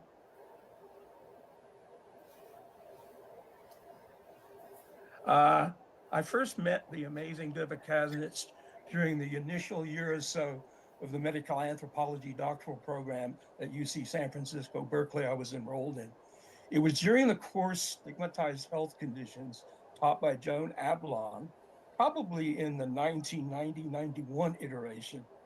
Joan described Devva as a former postdoc at UCSF in the mid-1980s, a vivacious and brilliant woman with torsion dystonia, which affected her ability to speak normatively.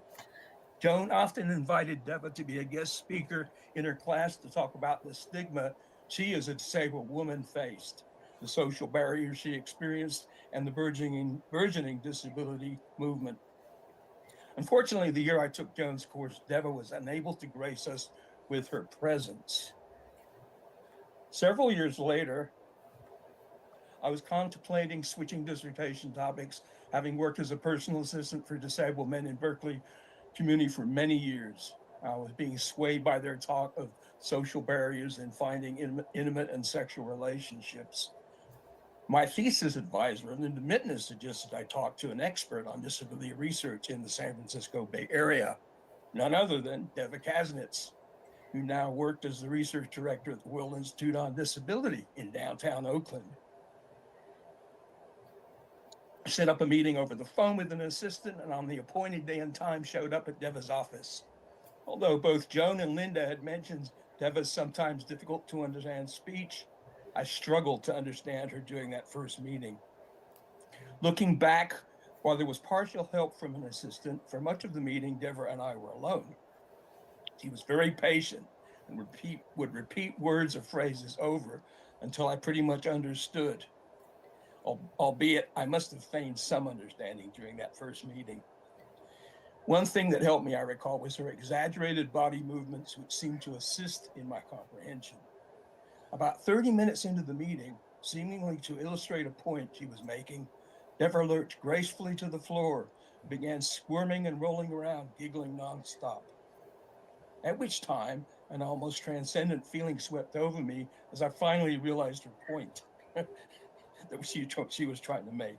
Suffice to say, I was then hooked on the Devva experience. I'll scroll again, so bear with me. Devva's contributions to understanding disability. Devva's many contributions to the disability community, disability rights, disability studies, and disability anthropology are incommensurable.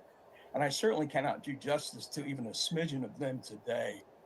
I'm hoping that many of you will share memories from those initiatives in which you participated with Devva and share her contribution to these projects. Devva's CV gives some sense of her academic accomplishments, but her participation and leadership within local and national disability politics is not much captured in that document. I will mention here a few of the initiatives and practices in which Devva's contributions shone brightly for me. Devva was a prolific presenter on both applied and theoretical issues in disability studies and anthropology. For 1 year in her CV, I counted up that she had presented at 12 international conferences in 1 year, which, you know, if you're an academic, that is huge. Throughout Devva's presentations, one often sat spellbound. Devva would start by enunciating as clearly as she could a phrase or sentence, while also gesticulating with her hands, but also sometimes artfully moving other body parts of her body to emphasize what she was saying in a theatrical way. For clarity, Devva's revoicer would then repeat what she had said. She then followed this up with another phrase or sentence, and the sequence would start again. Devva always said she loved this process because the space when the revoicer was revoicing gave her time to gauge the audience and craft her next articulate line. Devva was not ambitious in the usual sense of the term, and so was not possessive of any part of her knowledge that she acquired. She operated for many years as the master hub in sharing and dissemination of disability resources and knowledge, certainly locally and nationally in the US, and in some cases internationally. Devva would send out flyers, links, or blurbs regarding upcoming disability conferences, workshops, calls for abstracts, new research studies, her sudden insights on the disability experience, and so on and so on. If you wanted to connect with an expert in some area of disability studies, Devva could connect you. She maintained a voracious pace in order to keep the hub humming and started several disability listservs over the course of the years to handle the traffic. Sometimes this sharing could even be a bit much for me. Case in point is when I found out she had shared some ideas online we had just brainstormed for an academic paper we were working on. I was miffed, to say the least. Suffice to say, Devva was more trusting than I was.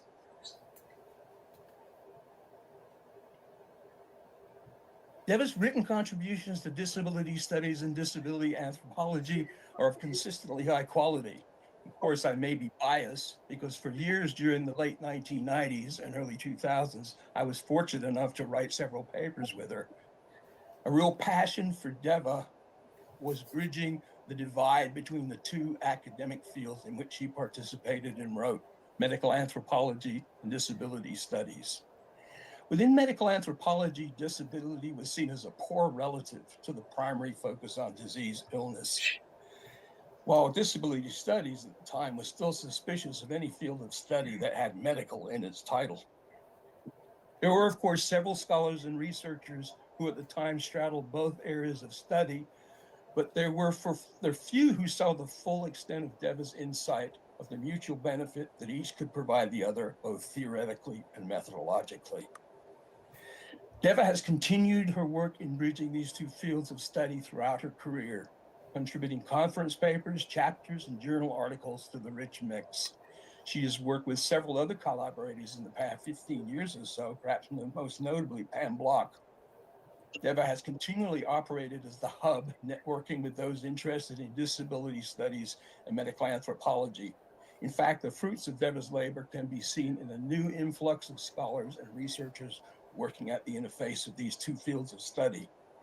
With Pam Block and others, she has also opened up disciplinary engagement of disability studies and medical anthropology to occupational therapy. Devva's brilliance in the use of both disability studies and medical anthropological perspectives and methods can be seen in a recent stellar article she published in Current Anthropology, The Politics of Disability Performativity and Autoethnography. I want to briefly touch on an issue here that is somewhat awkward as we are celebrating Devva's life and achievements. Devva was a fierce advocate for disability access in all areas of life, including education and up through the university level. This was based on her own experience of prejudice in academia, but which she saw resonated with the barriers many disabled face in this area. It is also an issue presently on the front burner given the war on diversity, equity, and inclusion that has ensued with the new administration in the US. Certainly, there are the multiple barriers disabled students face in obtaining education. But what about the barriers for disabled academics? In short, as a person who often required an alternative form of communication in order to express herself, Devva experienced an inordinate amount of prejudice from academic institutions in the course of trying to build her career. Her postdoc in the early and mid 1980s, while intellectually and personally rewarding for her, and obviously valued by faculty and students alike, did not provide enough capital and eventuate with securing a tenure track position at a university. Simply put, during the 1980s, hiring someone who required a revoicer to teach was absolutely beyond comprehension.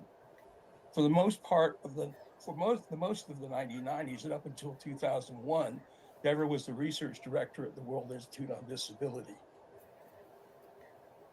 Lucky for us, she was smart enough to obtain academic access to the university through other than tenured means.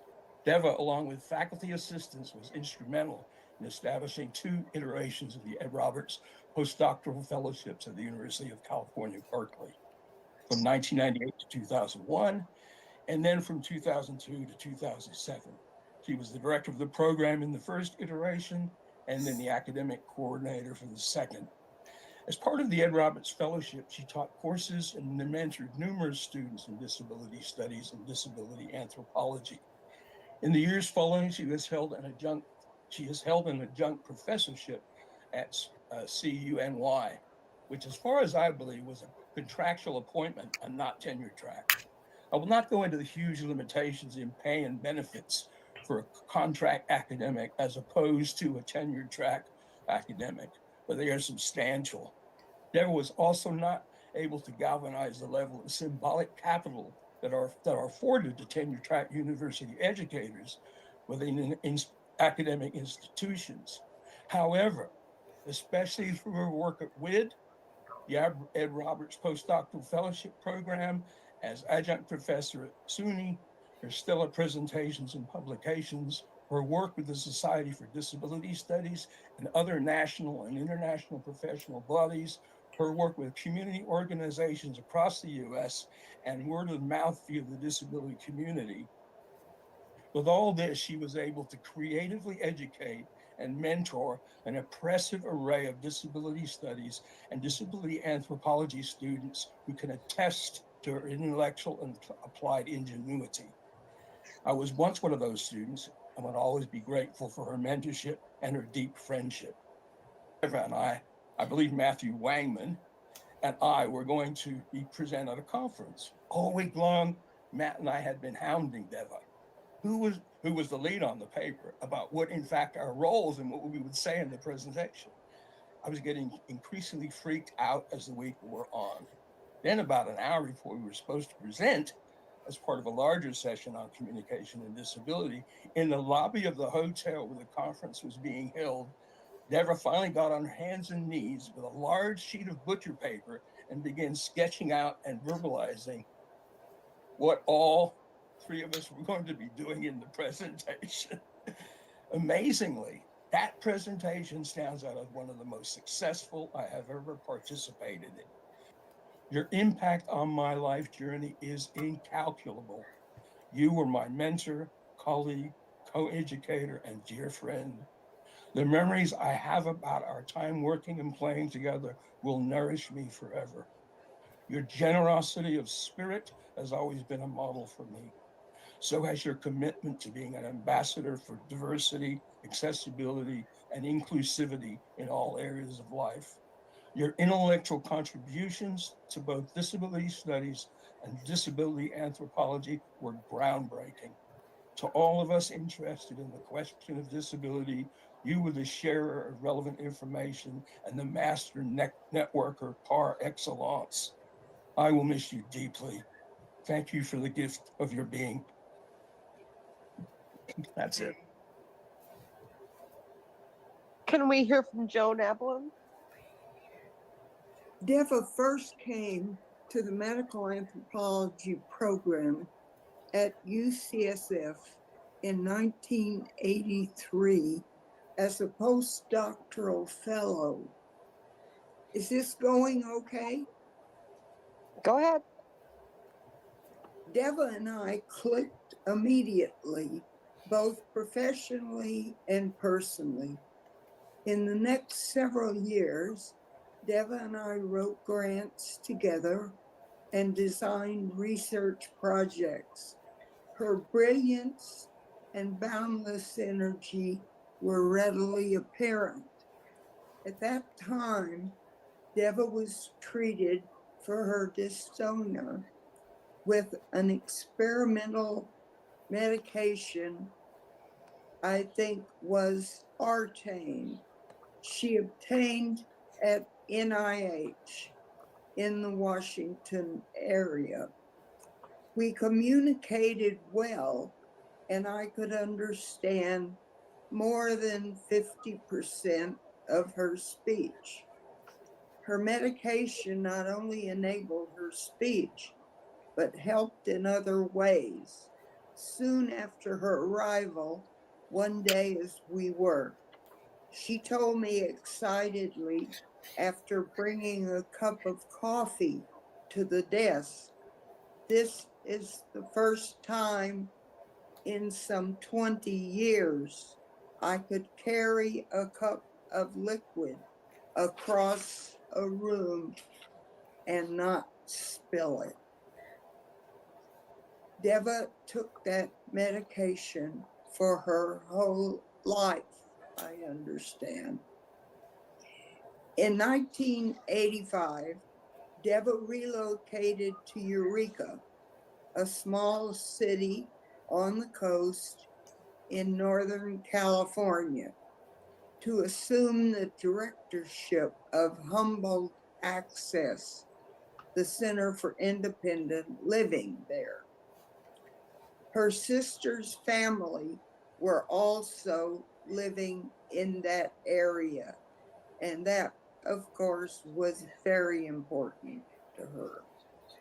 Eureka became her primary living base at that time, while also owning a home in Berkeley. She began a research position with the World Institute on Disability in Berkeley, Oakland. She also became research director of that agency, I think in 1991. Throughout a number of years, she taught courses with Russell Shuttleworth at UC Berkeley. From then on, she traveled between her two houses and work centers. Now, I will not here address Devva's professional activities, her incredibly enormous number of presentations and publications.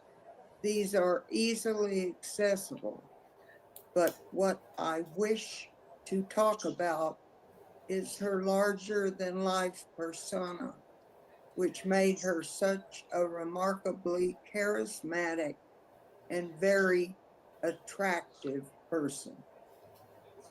Now, Devva and I bonded through our love of flea markets and ethnic jewelry and clothes. Devva had an enormous aesthetic sense. Through the years, we visited numerous flea markets and ethnic fashion sales. When her 2 stints as director of Humboldt Access ended, she opened a large boutique and gallery in a lovely old Victorian building on the main block of Old Town Main Street of Eureka. She stocked these with wonderful, charming, natural fiber clothes, ethnic jewelry and garb, and art. She would have visiting violinists or string quartets play for her customers, who always loved her. She had this beautiful boutique for some 5 years, and after still had some business in that same area.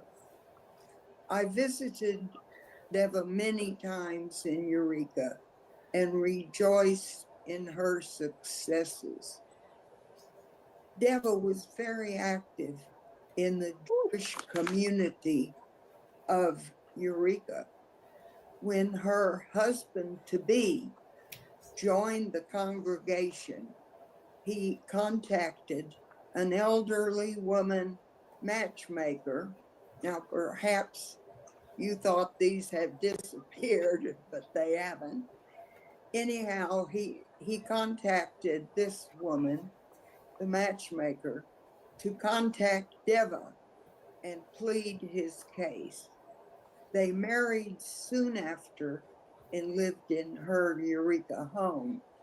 She and her husband Earl were married for many years until his death some 9 years ago. Now, Devva was very active in the Jewish congregation and in Eureka civic affairs. She was well known as an activist and as an expert in the spinning arts. She won many awards for her fiber arts activities. Now, although at a distance from the educational centers of disability studies, Devva was able to still fully participate and contribute richly through national and international academic and applied activities of anthropology and the disability field. 8 years ago, she invited a beloved Moroccan family to immigrate and share her home. And they have been with her through these years and very lovingly. Now, despite the challenges few of us could imagine, Devva was a joyous, determined, and great fun person. She regarded every challenge and task as an adventure to be confronted and conquered. The fields of anthropology and disability studies, and we, her beloved friends and family, have suffered a great loss with her departure. But we have gained many great treasures by her presence in our lives these many years. Thank you. Thank you so much, Joan. Just beautiful, beautiful memories. And though Devva didn't have a store in the last many years, her closets are quite generously full, and yes, with stunning, stunning garments. I have a plan to invite her close friends here, members of the congregation, and her weavers and spinners at an appropriate time. Come on to Devva's house. Everybody try stuff on. Take what suits you, what fits you, but you must wear it to synagogue.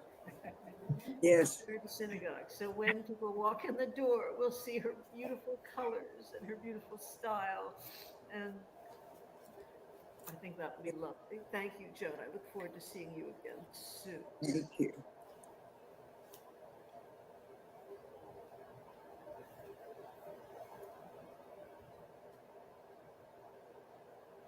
Next, I'd like to hear from Pam Block. Okay, so first I wanted to say to Devva's family, both biological and chosen, how much she loved you all and that she spoke of you all so often and regularly forwarded your achievements, that I feel like I know you even though I've never met you.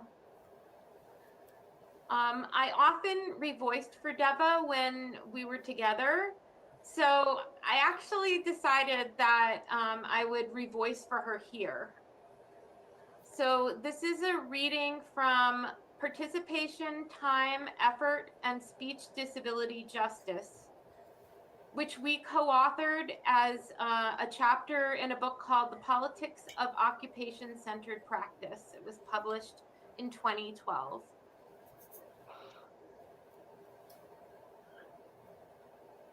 It is often, this is me quoting, me revoicing for Devva. It has often been suggested to me that I should speak differently. Actually, rather, that I should change my use of language and speak more plainly, in quotes. For a person with multiple visible, audible differences, whose competence is often judged by those differences, it is a risk. So, like my appearance, and since I first came out to myself as disabled, my sister says there is no closet in which I could hide, and that the only person who thought I was in a closet was me. My decision has been that if people are going to stare anyway, let's give them something to look at. Well, I do appreciate the time and effort it takes to listen to me. As I will reiterate, if people are going to expend the effort, I need to give them something to listen to. The medium and the message, it seems, cannot be divided. When we all succeed in understanding me say a message, such as, there is no wall into which I can flower, I must flourish in the center of the room, my message is likely to be remembered. Being a wall-flowering fence sitter, in another part of the article, she talked about how hard it is to straddle a picket fence. Being a wall-flowering fence sitter is an option I have never had, and the choice to be in a room rather than outside, often taking a visible, if not a leadership role, is not courageous, as I'm often told, but comes from the sheer joy and comfort of participation when it all works out, and from the pit of frustration and exclusion when it does not. This is not to say that I don't have shy and quiet moments. Participation can be exhausting and rejection still hurts. Okay, that's the end of the quote. As a revoicer, as a co-organizer, co-editor, and co-author, I have definitely witnessed and been part of this entire spectrum of communication experience. And you can read more about it in that article if you wish, and in some of our other writings. But even if it didn't work out as she wished, you couldn't keep Devva down for long. It's hard to imagine SDS, the Society for Disability Studies, or disability anthropology without her. I very consciously try to be as welcoming to emerging scholars as Devva ever was, and as she was to me when I entered the field. Devva's passion was to share her passions and loves. Sometimes she overshared, but I think it was based in a desire to connect and support people, and that is what I will remember.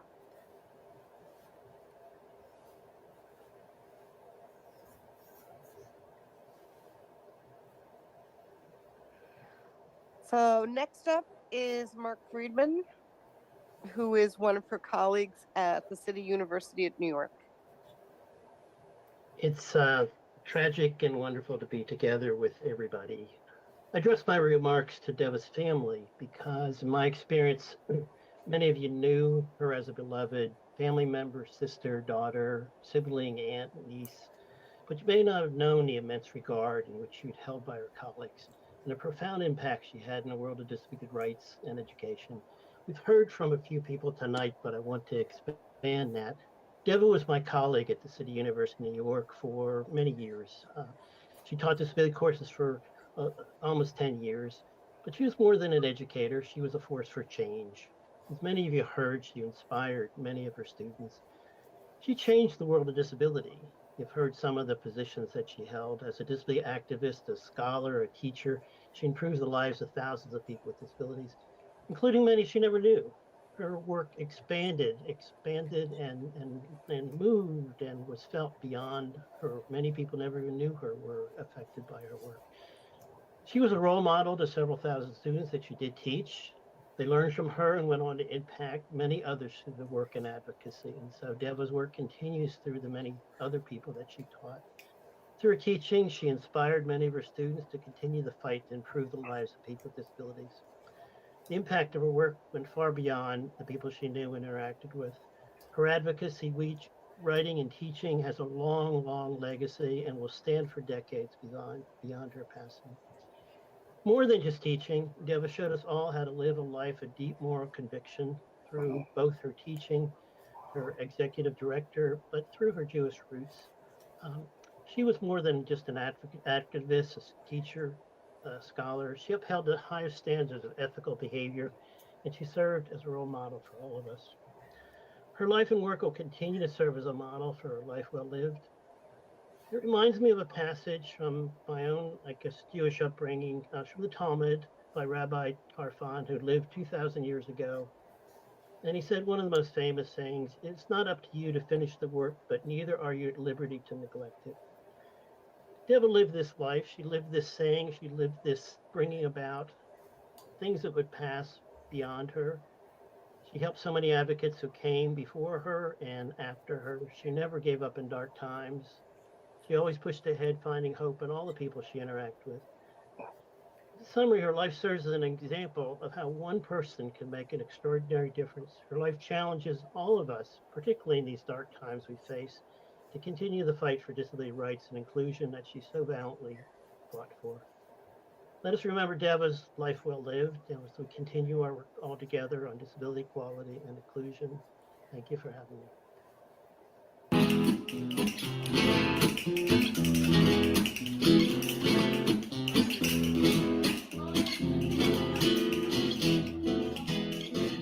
Next up will be Bob Williams.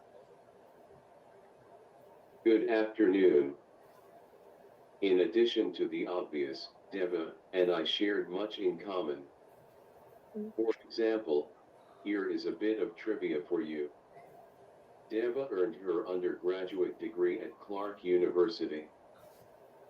A while after that, I spent 1 year at Clark and quickly transferred. But we both experienced the wanderlust and frigid, biting cold of winter in Worcester, Massachusetts. I can see her now, bundled up and hooded, dancing in the snow across campus. As she told me, and doubtlessly many of you regularly, she loved to dance. Physically, yes. But even more so, I think, spiritually. She was light, lilt, disciplined,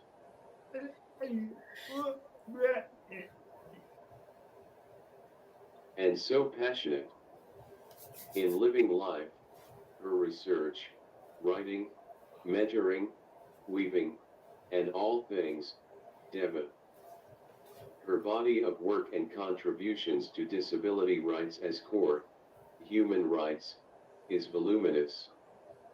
There are, though, two areas of her scholarship and thought that I know she would want me to raise as concerns that deserve far more action by society and the disability rights movement specifically.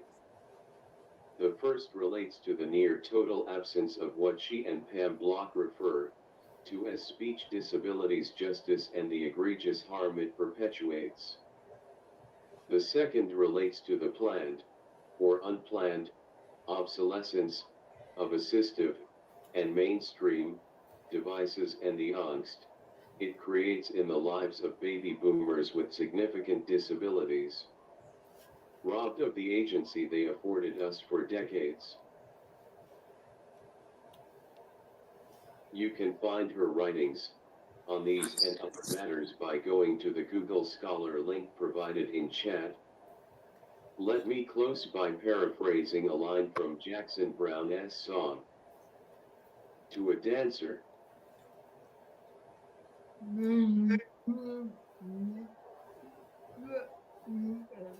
may we do the steps you have shown.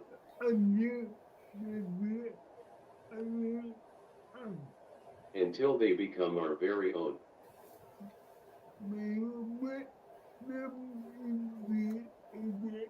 May your memory be a blessing.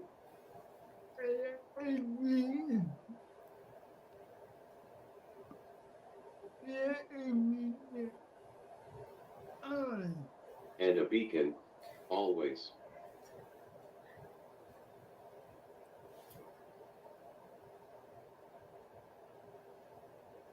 Michelle, you ready to go ahead? Huh? So I am a student who was in Devva's disability anthropology class at Berkeley during my graduate training. And Devva was always somebody that I could go to for all kinds of support. I could go to her for intellectual support, and I could go to her for emotional support. She did so much for me personally in terms of advocating to make the American Anthropological Association more accessible. And she took no prisoners. Like, she was not afraid to go and yell at people who needed to be yelled at. You know, she was not afraid to send blunt emails to people, you know, and she was always very much herself, you know, and she was somebody who really modeled how to be a fierce, funny, gracious, and kind advocate.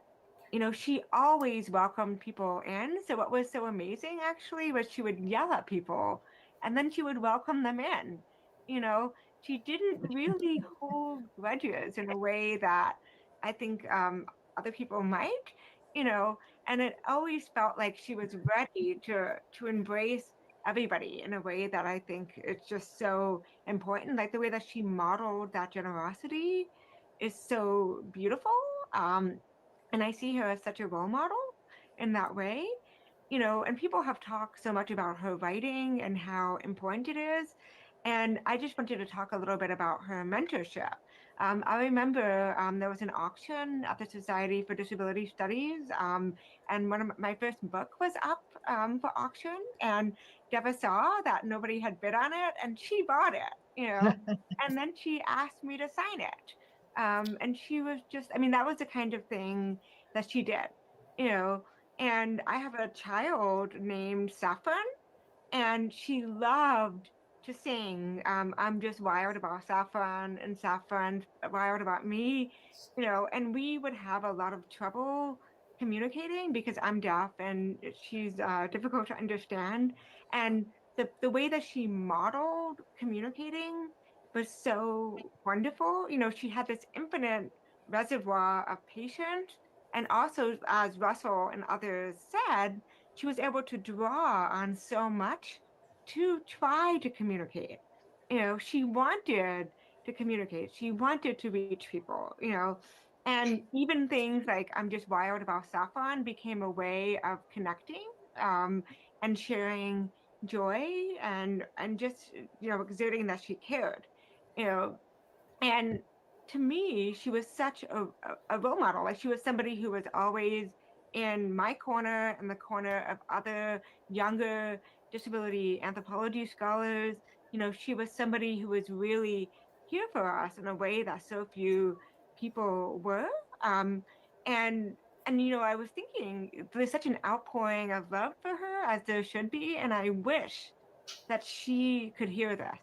You know, I wish she could, because I think, you know, I don't know that she knew how much she was loved by her disability anthropology community, and that makes me really sad. Yeah. Michelle, dear, that's it's so beautifully said. And I think she did know, because love always flows in two directions. And since she loved you all so much, I'm sure she was feeling the love that you all have for her. I'm sure of it. I'm sure of it. she basked in it.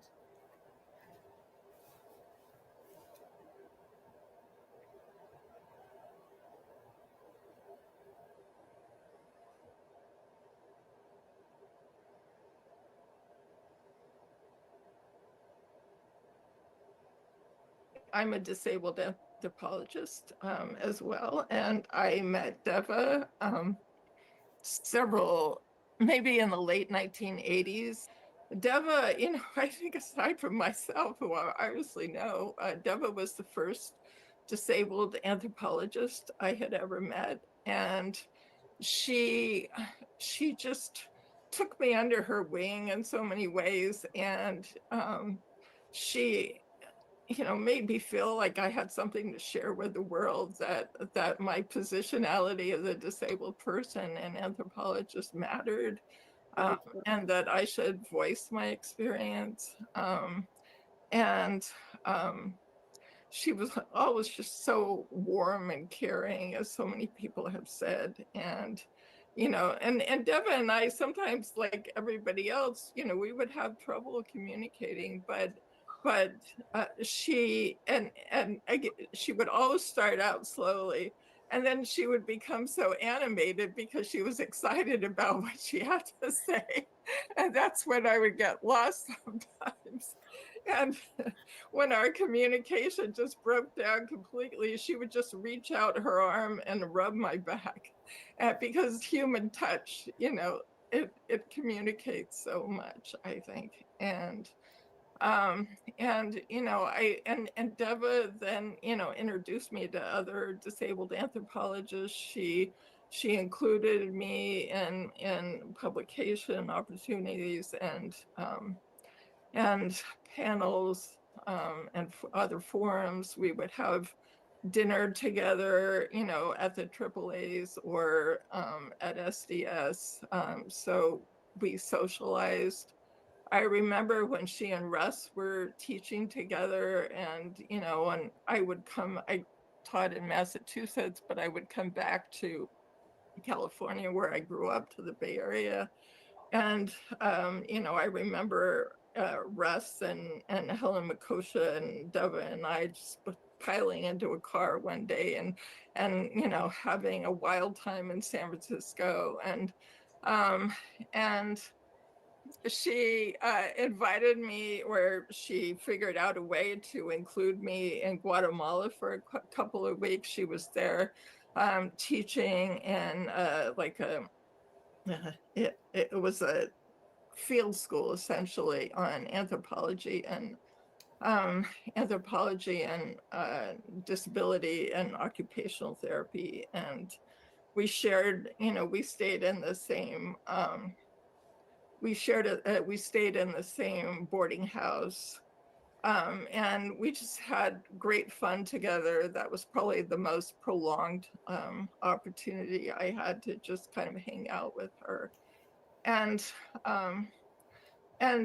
I was supposed to see her in May in Berkeley, but I was recovering from a fractured kneecap, and we sort of talked about, should we do it now or should we do it later? And she said, I'll be back. And I never saw her again. So that's I'll always regret that, I think. And what really broke me, I think, was, that I'm not nearly as prolific a writer, or certainly not as much of an activist as Devva is, but a colleague and I are just publishing an edited volume called The Disabled Anthropologist. And I, mention her in the acknowledgements as being kind of the person who, for me, was catalyst for even pursuing the completion of this book. And when I first heard, just not too long ago, that she was really ill, and then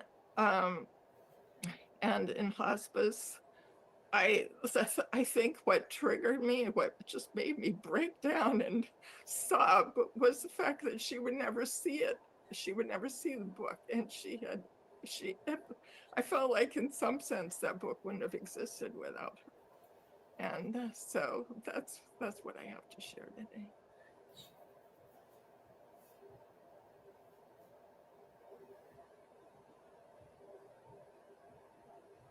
This is Joan Leon. I just wanted to say a few things about Devva. I was a founder of the World Institute on Disability and was determined to start the research program. And we had started the World Institute because we knew that in order to get the kind of change we wanted in Washington, the kind of new laws we wanted, we had to have the voice of disabled people. Speaking out about what they really wanted and needed. And so at the World Institute, I was looking for disabled researchers that would come and work with us. And I found Devva at UCSF, and she was a postdoc.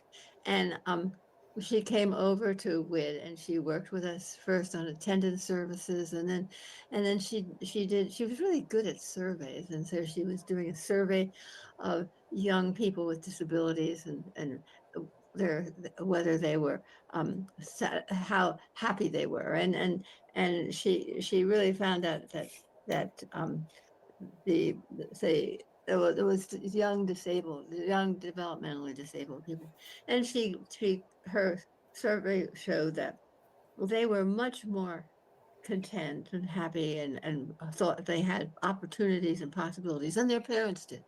It was their parents that really were afraid for them.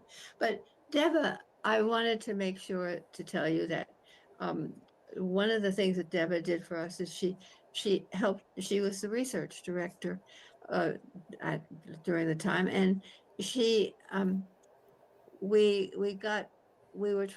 decided that there really needed to be more researchers in this country who had disabilities working in this country on disability. And so we thought that we needed to do what we could to to develop a fellowship, a postdoc fellowship in disability studies. And there was a grant from the feds, but it only went to universities. So we got the University of California, Berkeley School of Public Health to prime a proposal that we would provide the people to work on it. And we sent Devva over to UC Berkeley, and she was working with graduate students, undergraduate students on disability studies, and also working with the postdocs, and that was really important. And I see her as a real trailblazer there, and helping us create a whole body of qualified and excellent researchers. And she, of course, when she was at WIT, she also was a founder of the Society for Disability Studies. It was just, she was very creative, and we enjoyed her immensely. And one of the things that I exclaimed about her was that there were a lot of people that had speaking disabilities that we worked with, but Devva was particularly hard because she was so creative. You could never guess what she was going to say next or where she was going to go. And so it was really hard, but we caught on. Anyway, I considered myself a dear friend for many, many years, just like I think all of you do. And I have been just broken up about her death, which has come much too soon.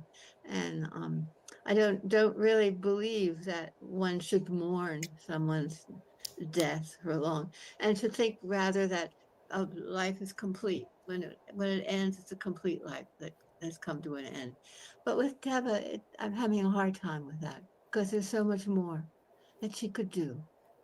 Anyway, thank you, everybody. Bye-bye.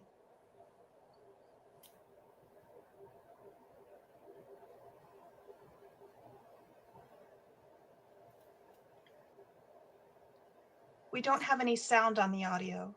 That's okay. That's okay. That's good enough. Stop the video. Stop the video. That's enough. Go to the next slide. And go to the next slide.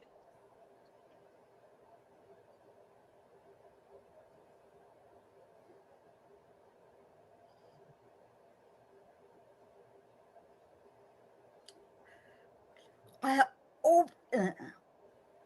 I open my classes with this video or a dance. Or a dance. A flourish. A flourish. Oh. A flourish of my wardrobe. I do this.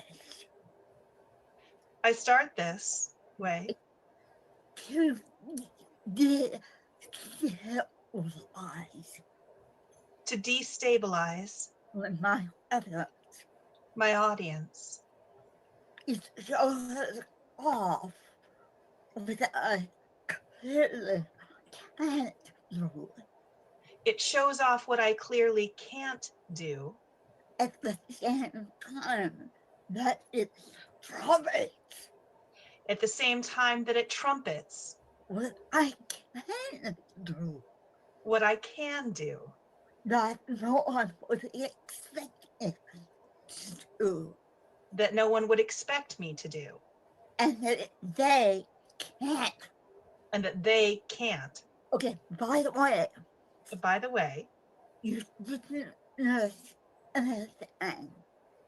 You didn't miss anything. By not having audio on the video.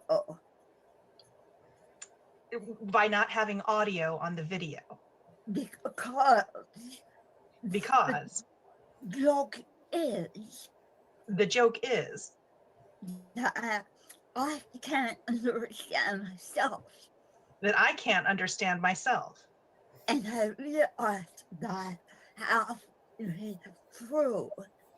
And I realized that halfway through. And I switched from making sense. I switched from making sense to gibberish. To gibberish. Because I realized I can't spin and talk at the same time.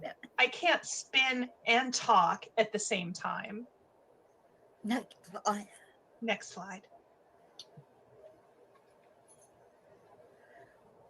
I heard everything that happens in my class. I record everything that happens in my class. So here is me. Performing my student's brain. Performing my student's brain. For the students. For the students. Oh, my goodness. Oh, my goodness. Look at her talking.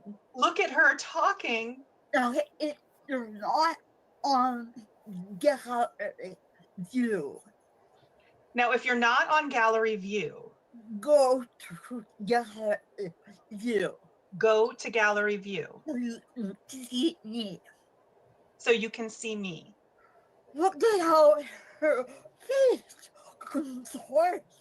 Look at how her face contorts. Who could ever understand her? Who could ever understand her? Just keep talking. She just keeps talking. Oh no, she's looking at me. Oh no, she is looking at me. What will I do if she asks me a question?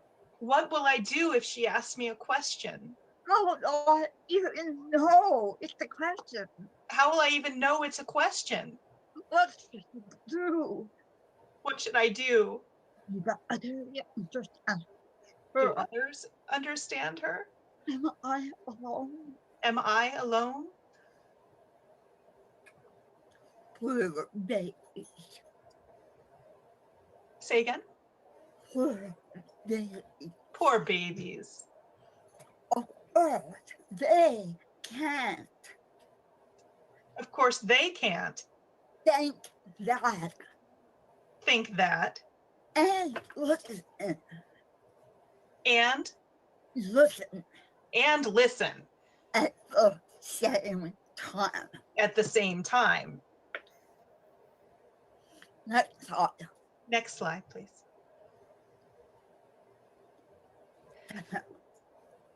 I developed this technique long ago to both stop myself from trying to delude myself that I could blend into the wallpaper, and to be sure that I controlled the narrative.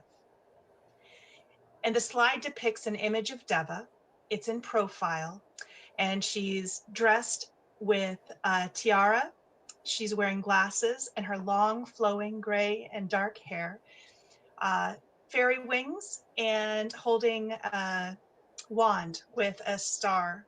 She's wearing long loop necklaces, and it's a beautiful image. It's my fairy godmother persona. It's my fairy godmother persona.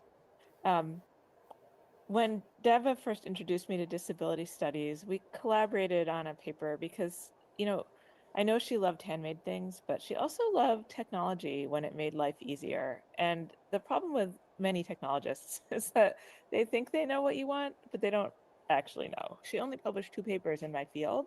One of them was that, and the other one was 10 years later. In the process, she made space in that field for disabled people to be seen and feel successful and know that they were welcome by letting them know that they could bring their full selves to their academic work. We also collaborated for many years now on trying to raise some alarms about AI and accessibility, and wrote some policy pieces on that. So she just had a huge influence on this area of computer science, accessibility and computer science, that I think few people knew about. And all through the way, she just was always willing to educate and explain, and her insights and her writing, in this field that she wasn't part of, were so profound. Thank you, Jen. And we can't overstate how important the personal computer was for her. It completely revolutionized her world, completely. After hunting and pecking on that electric typewriter, hunting and pecking her way through high school and undergraduate, extraordinary. So she was tremendously excited. My disability is that when I walk into a room, everyone in that room who can see or hear label me as disabled and treats me differently because of how I look and how I am moved, because of how I am and I'm instantly set apart. And that is something I can't run. I can't hang out in the background. I'm always visible. I'm on display. And of course, my reaction is if everyone is going to stare anyhow, that gives them something to look at.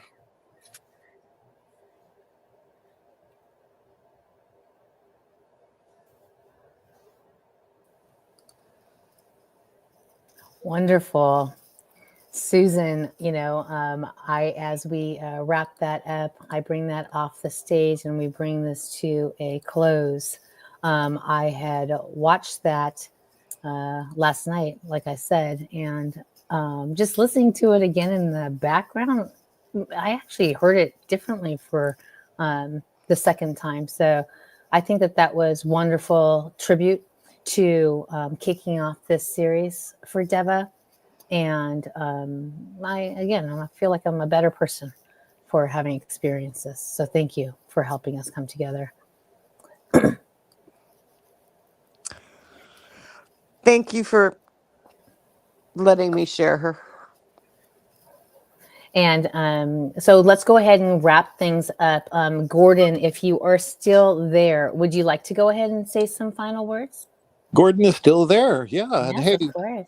we're so honored by your presence today and joining us in this celebration of life and the memory of our beloved sister who gave so much of herself, just was a work of art, a precious work of invention of her own.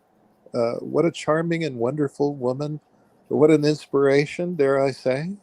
And I don't know what to say. I'm just so grateful that I have had the opportunity to embrace the reality of people with disabilities, people challenged as if by the gods. And here they are becoming such wondrous and extraordinary people. So thank you, Devva, for sharing that with us. And we wanted to also invite everyone to join up and be part of this effort. We're trying to fund up a people's movement. We're doing that by creating new values and bringing new things to light. I think we have an offer on the table from this wonderful hosting platform for 50 seats for people to sign up for this $49 annual subscription fee, incredible system. And I'm going to let you take it away, Lucy, to share more about that. Wonderful. Susan, I am ready to close it out, but I hand the baton to you. Any last words of wisdom? And then we'll go ahead and run the outro and say thank you. Well, I'm wondering if there's anybody on Zoom that wanted to relay a message, either letting me know and I could send them a quick link, or if they can put it in. Scott is in Zoom. I can bring Kealoha up onto the stage. Kealoha, you're representing the Zoom room. Are there any comments that you'd like to share before we close out? I was actually having difficulty muting the Zoom and turning this audio on so I could log off of here and go back over there, and I could do that.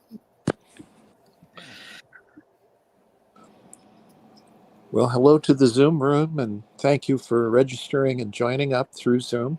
And we want you to know there is a new platform that we're working with. This was our flagship maiden voyage, and now we would invite you to follow us and be part of this story and join us in our efforts to bring awareness and understanding about the issues of importance to people with disabilities as our new movement, our people movement, Lead On, gets underway. Thank you so much. And I think Kealoha dropped off the StreamYard, and that's okay. You know, we will make the measures so that everything is nice and tight for our second Saturday, our second month series, which will be every month, the second Wednesday of the month. And we will take it all the way through December. So again, you've got some QR codes. You can go to the forceforhealth.com. Think of us as a social media network that is private and physician-led. So you can join for free. Once you join for free, if you're interested in taking one of those seats for the ambassador ride, which is worth $49 a year, we will share that code inside the group. So again, go to forceforhealth.com or go to your app store and search for 360 Force for Health Academy. Once you download that app, all you'll need to do is go search the groups for Lead On Basic Community. And that is where we will be congregating, meeting, growing, amplifying, and thriving together. Right, Gordon? So with that notion, I wish you adieu. Thank you so much for watching our initial premiere episode. Excited to lead on. And with this is just Dart, the father of the 88, passed away earlier at the turn of the century, 2002, I believe. And Susan's foundational inspiration. In fact, her website, if you want real deep information now, I love you, leadon.org. would be the website, but I love you, Lead On. So thanks for watching, everybody. Thank you for joining us in Devva's Room, a special series hosted by Lead On and powered by the Force for Health Network. This is designed to be an interactive space where we honor history, elevate lived experience, and reimagine the future of disability justice together. Dr. Devva Kasnitz believed these conversations belonged in our communities, not just in classrooms. And today, you helped make that real. To keep learning, connecting, and organizing, join the Lead On community at the Force for Health Network, where your voice truly matters. Until next time, thank you for showing up, speaking up, and standing up. In the words of our inspirational leader, Justin Dart, known as the father of the American Disabilities Act, who passed away back in 2002, I love you. Lead on.